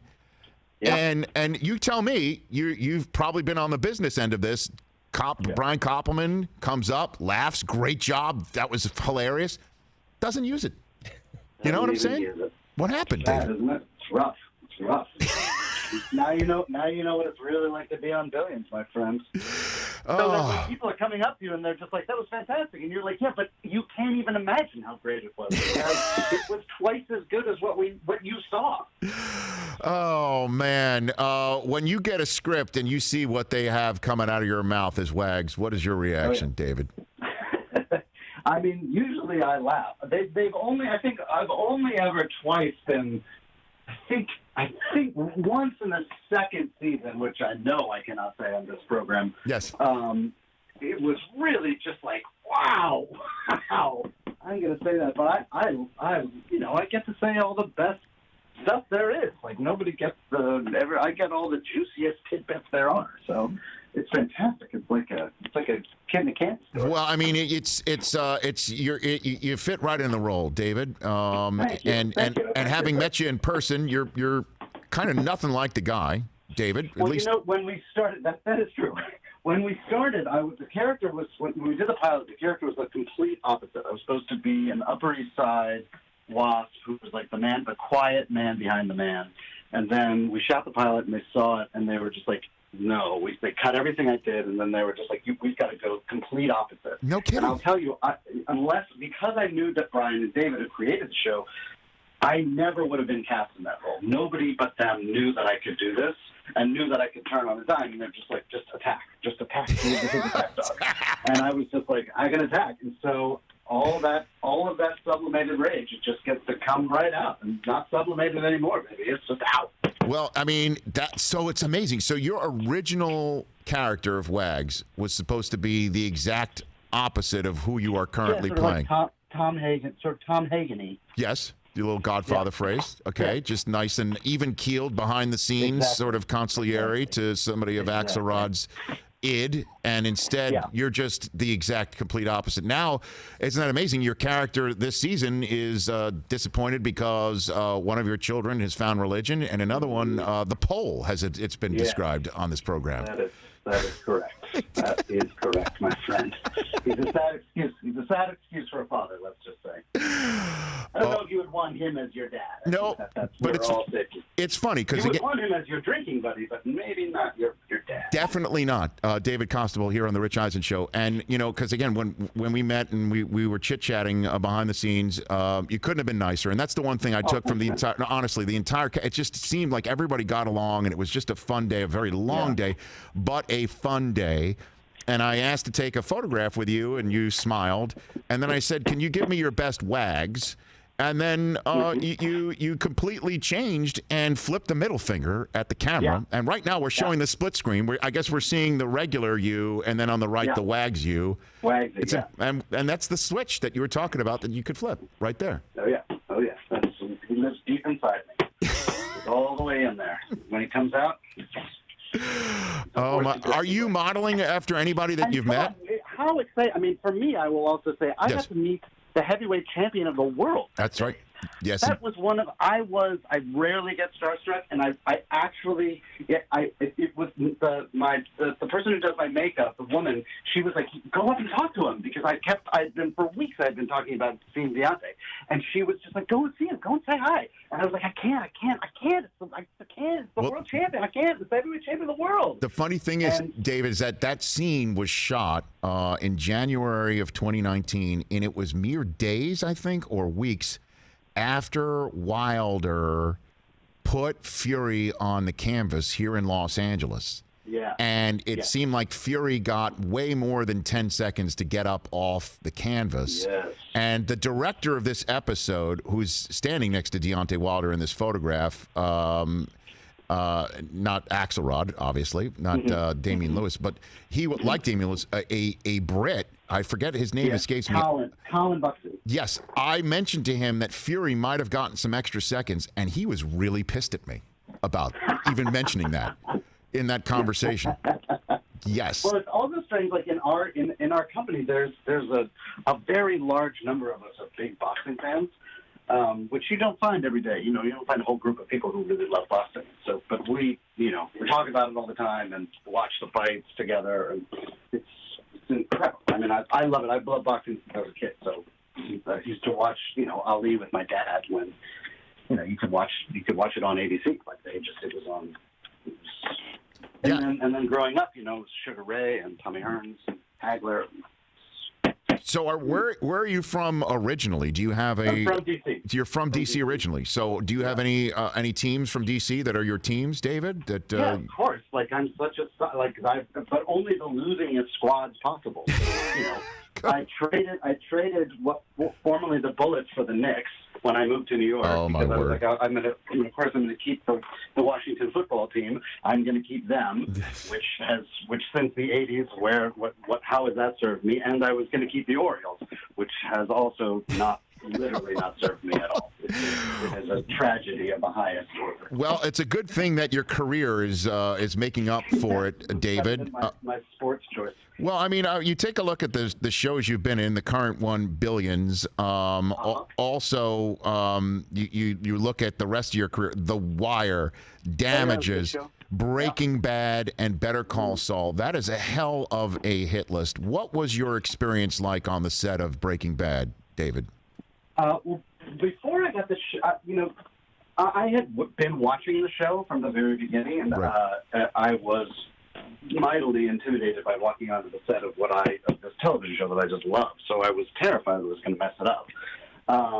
But everybody, again, was incredibly kind to me and really generous. And Brian is a fantastic Cranston is just a really nice guy, and so is Aaron, and people were really kind to me. And I knew this role very well, and I really felt like he also sort of lived inside me, this very, earnest, open, vulnerable scientist who just loved science, and then sort of started to fall in love with Walter White. And it's when you get to do good writing, it's so much easier than doing bad writing.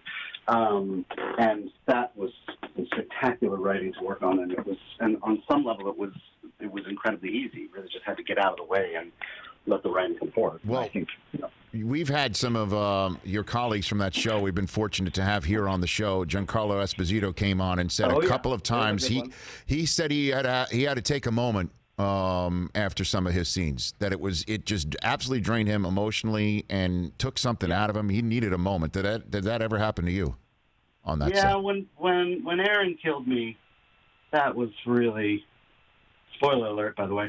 That was 10 years later. It was very draining, and also because I was then leaving the show, of course, which was incredibly sad personally, and I had to go find another job.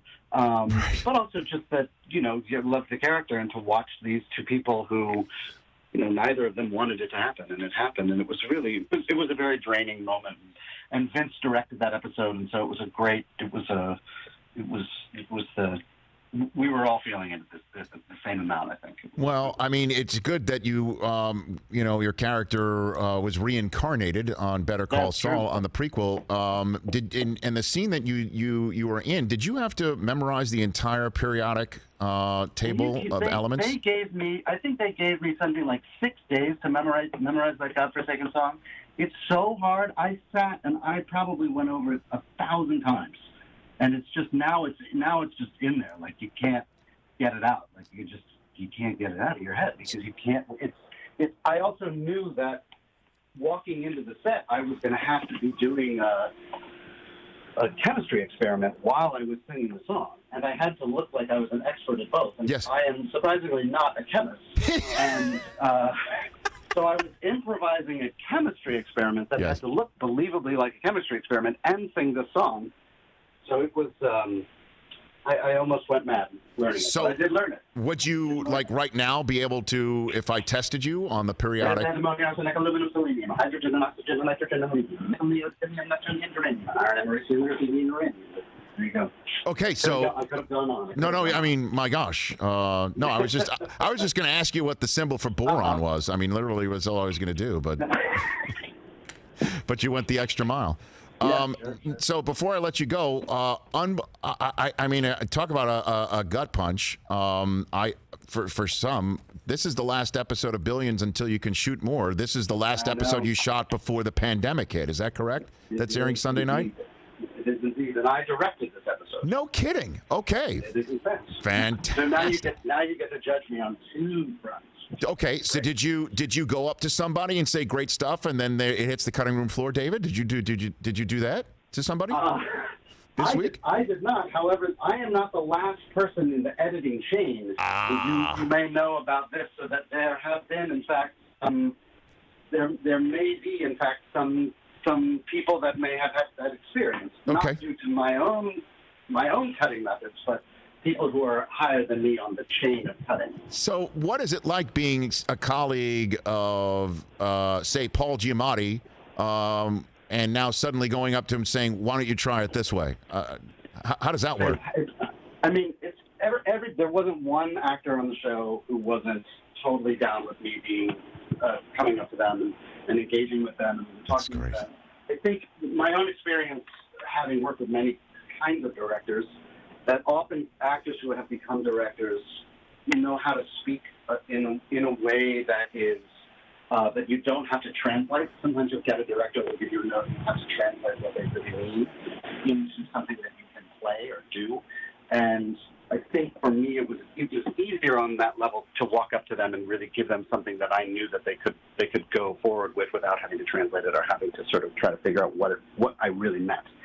And so it was incredible. And to be able to, for my first effort to work with world-class actors is,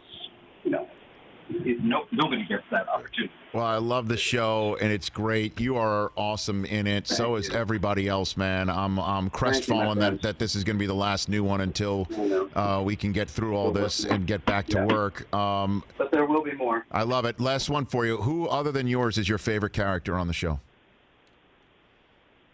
I would have to say Chuck Sr. Yeah, I'm with you, David. That's the win. Every word out of his mouth is cotton candy on the floor, man. Unbelievable. Gold. You can't, and that's true. Like from the first time we read the script out loud together, you're just dying. He's incredible. He never misses, and never misses.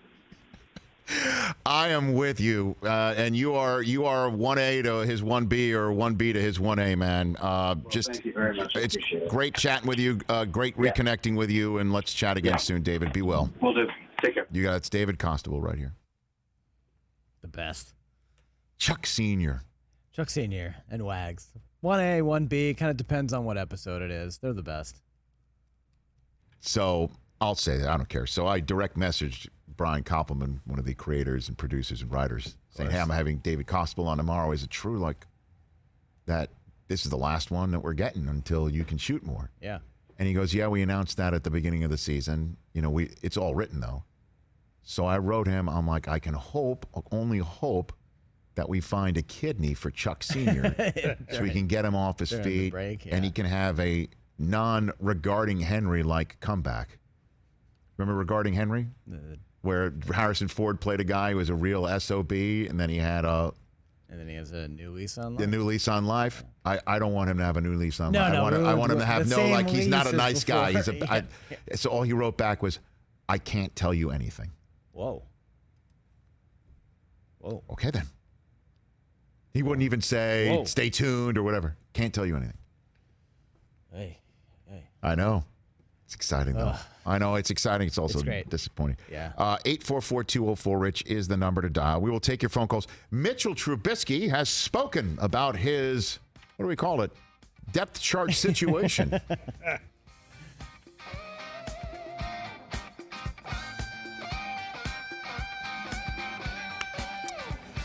Okay, 844-204-RICH is the number to dial. That's one way to put it about Trubisky. That's one way to describe it. Who's your favorite character on Billions? Is it Chuck Sr.? No. And then is it Wags? Is it him? Yeah, I think it's Wags, just because he gets to do all kind of the fun stuff. But how about he was hired to play the role of a more even-keeled, mild-mannered... And he scrapped it. And they're like, this just doesn't work. You go in another way. And he's basically like, if that was the role to begin with, I would never have gotten it, even though these guys know I could do it. Right. Yeah, I would love to know who they had in mind to maybe go the other way. If they I don't know why they decided. If they ever thought about replacing him. It's a question for Brian and David. But yeah, I like Wags. Like I said, he gets to do all the fun stuff. I also like all the cronies kind of at Axe Cap. Like, they're really Dollar funny. Bill? Yeah, Dollar Bill, of course, and Maffei, and some of the other guys. So we've mined this for pretty much. We're just working our way up. Frank Grillo has been great this season. Frank Grillo is on He's to talk about it. We've had Kelly Aucoin, Dan Soder, who plays Maffei. We've had on the guy who plays Spiros is also really. He was there that day too. Good. I met him. He is really good. I met him last week when they were futzing with him, taking the Mensa test. That was fun. We're just working our way up to Damian Lewis, Paul Giamatti. They were all there that day with the exception of Paul Giamatti and Wendy Siff. Both Chuck and Wendy Rhodes were not there that day. Nor was Chuck Sr., who I would have loved to have met. Yeah. Maggie. But you can see, by the way, there's Dan Soder on the end. He's been on this show. Next to Stipe Miocic was there too. Yeah. There's Menery. We got them all. Very fun. That show's great. Okay. Rory's in the clubhouse. Looks like he crushed it today, Rory too, was right? amazing today, and then bogeyed 9 his last hole. He was throwing darts today, so he's looks hot there, and it's like 100 degrees. But man, oh Texas, man, this is real golf, and it's happening. And everybody stays healthy and gets on this charter and goes to the next spot. Let's go. It's working with NASCAR. NASCAR's done it for 3 straight weeks now, right? Yeah. Almost a full month now. And I'll tell you what's great about this golf tournament. No Tiger, obviously, this weekend, but Winners, big names top of the leaderboard. Spieth, Rose, Thomas, Watson. Exciting. Big names at the top. Great. Be All fun right. weekend. We're back in a second with your phone calls, 844-204-RICH and more.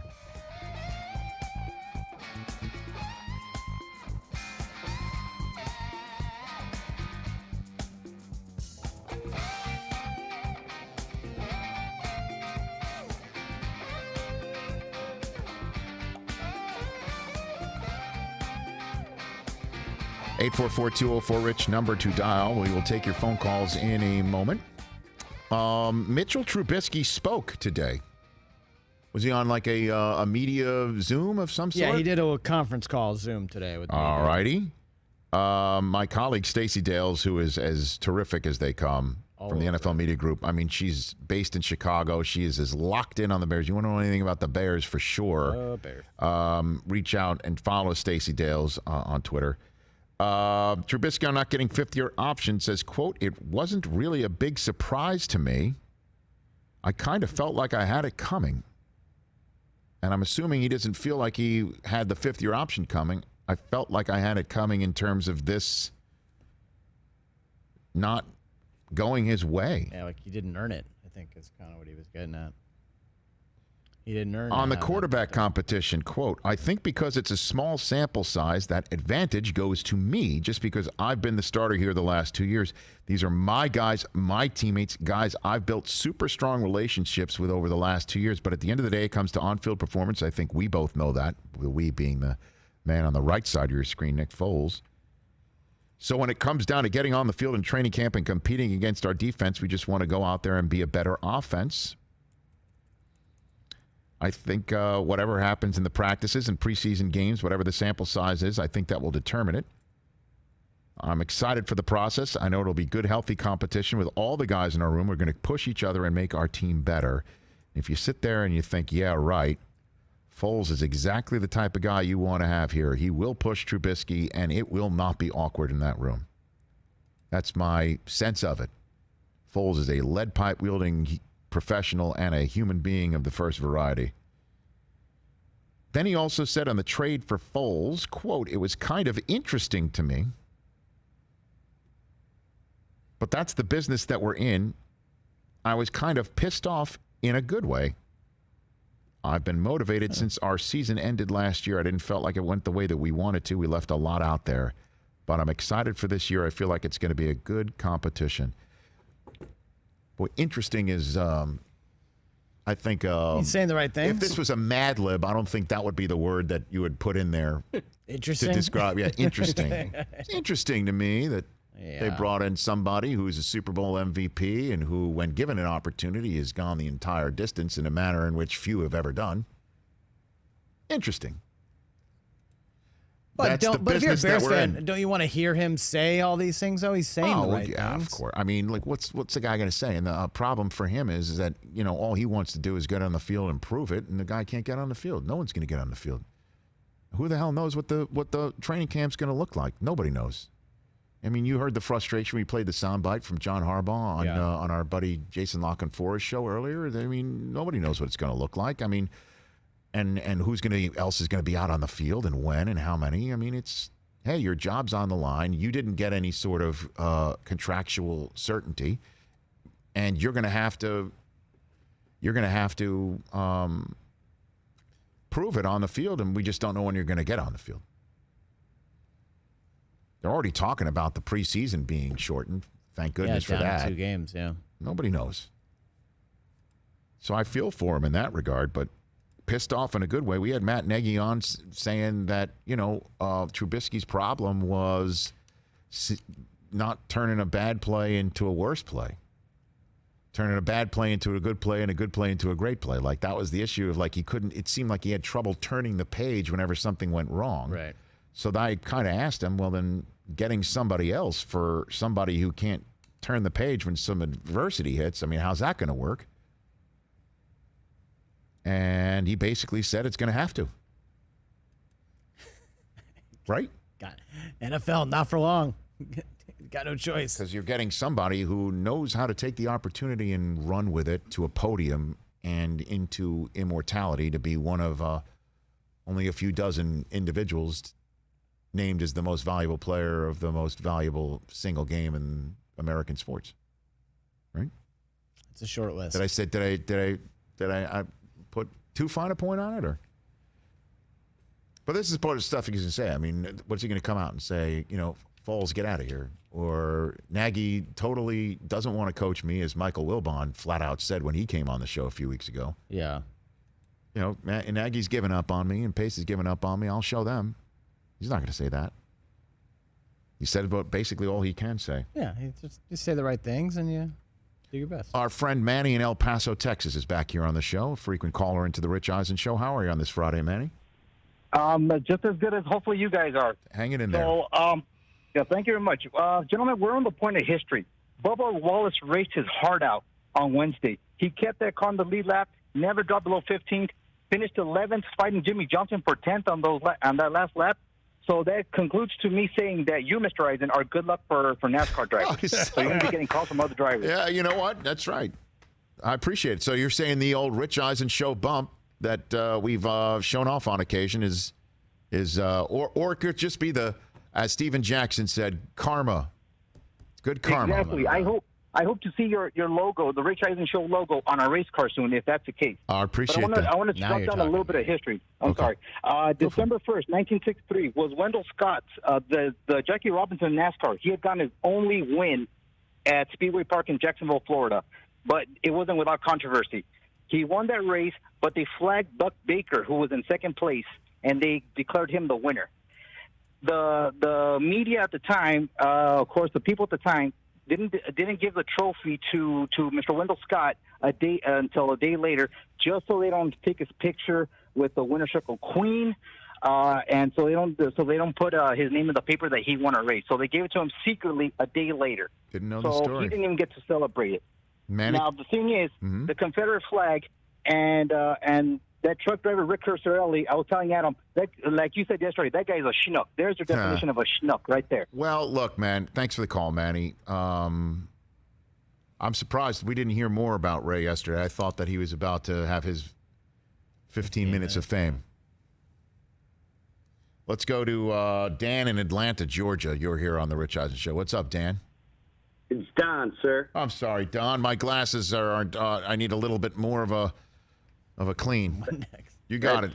What's up, Don? Hey, I'm just calling to let you know I've been watching you since I got out of jail and the mental hospital in March 2015, and you've really nursed me back to health, man. All the knowledge and all the charisma and everything. I just think you're an ultimate professional, and you're someone to look up to. Wow. Your whole staff there is top notch. But just to let you know, just an update on my life. I started graduate school June 1st, and after the first week, 2 A's and 2 courses. So I just got 7 more weeks, and hopefully I bang out 2 A's. Then I go back on campus here in North Georgia in the fall we're scheduled to be on campus. That's so, great. I mean, Congrats, man. That's awesome. if you need any help on anything, Mike Del Tufo says he knows everything about everything, so he can help you, Don. On that front, but that's wonderful to hear that awesome, you're turning your life around, and if we played any role in it, that means the world. So thank you for calling and share that. Thank you. If I could just stretch you out a little bit more, I'm going to be a CPA. That's my plan, and I have upstate New York roots. I'm from the Binghamton area, and I played college football for Hartwick College in Oneonta, New York. And I got friends who went to Syracuse. So what's up, Brockman? Nice, there you go. Nice, Don. Well, Respect, great. man. Respect. Thanks for the call, Don. I really appreciate it. That's Don in Atlanta, Georgia. You heard he went to that small school up there, right? Played football up there. We're in Oneonta, is that what he said, or Binghamton? Yeah, well, he's from Binghamton. Oh, okay. Yeah, I mean, so somebody up there in Oneonta could be looking at that small college and saying, you know what, I don't want to root for that football team. What other football teams can I root for? You root for Notre Dame. Is this the way you can jump on Mike here?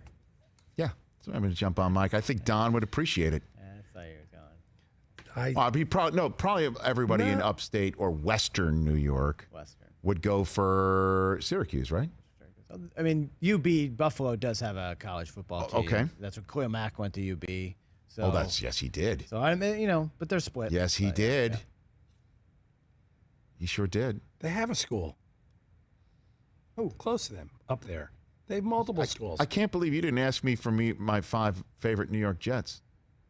Can't believe you didn't flip the script on me on that because you don't care. You don't care. Tell me you don't care. Go ahead. Tell me you don't care. You don't have 5 favorite Jets. No. There aren't five good Jets in the history of the franchise. Exactly. There's one. You have one player. You have one player. You have one player who's in the Hall of Fame for one game. Curtis Martin, too. He's got 2. Curtis Martin's a Patriot. True. Yeah. You got Wayne Corbett. You got the sack exchange. Revis you got those was guys. there for a minute. Who else you got? Blair Thomas. Oh, oops, that didn't work out. Blair Thomas. Oops. Caught the crap. See. No. Did O'Donnell Who's play? your coach? Kotite? You gonna put him on the list? Wow. Look at you. Look at you. He's right. Good job. Look at you. He doesn't Look have at you. Look at you. 20 years high on the mount. 20 years. It's been great. It's been a great ride.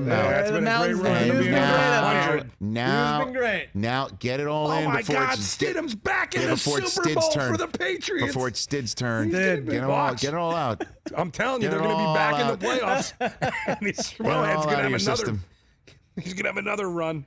I can't believe you say the Jets have only one good player in the history of their franchise, and it's Joe Namath, and that's it. Dude, come on. Who else? Come on now. Is T.J. Jefferson chiming in now? I just mean there's so many great Cowboys. I couldn't even limit the list. Get out of here, Cowboy fan. Okay, Irvin. 5 Cowboys? Okay, Michael. I mean, it's Go like ahead, go five. Staubach, Dorsett. Yes. Every member of the 93 through 96 Dallas No. Cowboys. That doesn't count. Lean back so we could see him, Chris. All right, Staubach, Dorsett. I got to pick one. I'll pick Emmett. I'll do DeMarcus Ware, and I'll go my buddy Billy Bates. There's 5 right there for you. No Michael Irvin. Bates. Okay, wow. No Irvin. Oof. I gotta show love for the special teams. So Okay, Bates. Rich, go. Top 5 Jets. Yeah. Come on. I'm not going to do it. Come on, let's go. No, I'm not Come going to give you on. the satisfaction. Because you can't name 5. I can't name 5. You are Altoon, the worst. Chad Pennington. Excuse me. Oh, my God. Bill Parcells. Excuse me. Okay? Excuse me. And I know the first name you're going to jump on me, so it's terrible. Joe Namath. Of course. All right. Okay, we got that's you. fine. Okay. I got All right. you. One. Freeman McNeil. okay. Vinny? No, not Vinny. Vinny does. My I favorite can't New spell York that. Jet growing up, number 85 in your program, number 1 in your heart, was Wesley Walker, one of my favorite wide receivers Joe of Klecko? all time. Klecko, I'll have to go Gastineau because he was Gastineau, 99. that's right. You got it. And then to go, and DeBrickashaw Ferguson. DeBrickashaw is a wonderful human, man. Oh, Nick Mangold might go to the Hall of Fame. I'm not taking an Ohio State guy. It's hard for him to find. No, 5, I'm trying to go current. I'm trying to go current and fresh, and Well, Jamal Adams would be the only I choice. do love Jamal Adams. I just don't want him to be one of your 5 favorite Cowboys by the end of it's the coming. year. And I'll go Curtis Martin just to stick it in New England's craw. And Parcells is our coach. Or Weeb Eubank, since he won a championship. All right, stop it. Don't make me say anything. Wait, you that didn't I want to put shouldn't Vernon say. Golston on that list? Oh, my God. Dude, let's not talk about Lawrence Maroney. I mean, we could go tit for tat here. The problem is there's the last 20 years. Yeah. Before all that, we were kind of, on par. I know. All right, don't forget. Yeah, Pats were bad for Don't a long forget. time. Yeah. Don't Pats forget. were bad. The Patriots, after 20 years, just to bring this entire week full circle, have been told to go get their shine box. All right? But they could be. They've been away a long time, those crappy Patriots. They've been winning a long time. Thanks to Alan Sepinwall of Rolling Stone. Thank you to Steven Jackson. It was an honor and a pleasure, and I'm very grateful for him calling into today's show. David Feherty, my buddy Mike Tirico, David Costabile of Billions. We thank you. We will be back here on Monday at noon Eastern Time. NBC is going to take all 3 hours of our show on Monday. We're very excited about all that. So let's sit back. Let's watch some golf. Let's try and stay healthy. Let's all just get along, the three of us, and understand that Tony Soprano, may he rest in peace. Oh, come on. And Del Tufo's a Fugazi Notre Dame fan. That's it. We're out of time. We'll do it live Monday. Rudy.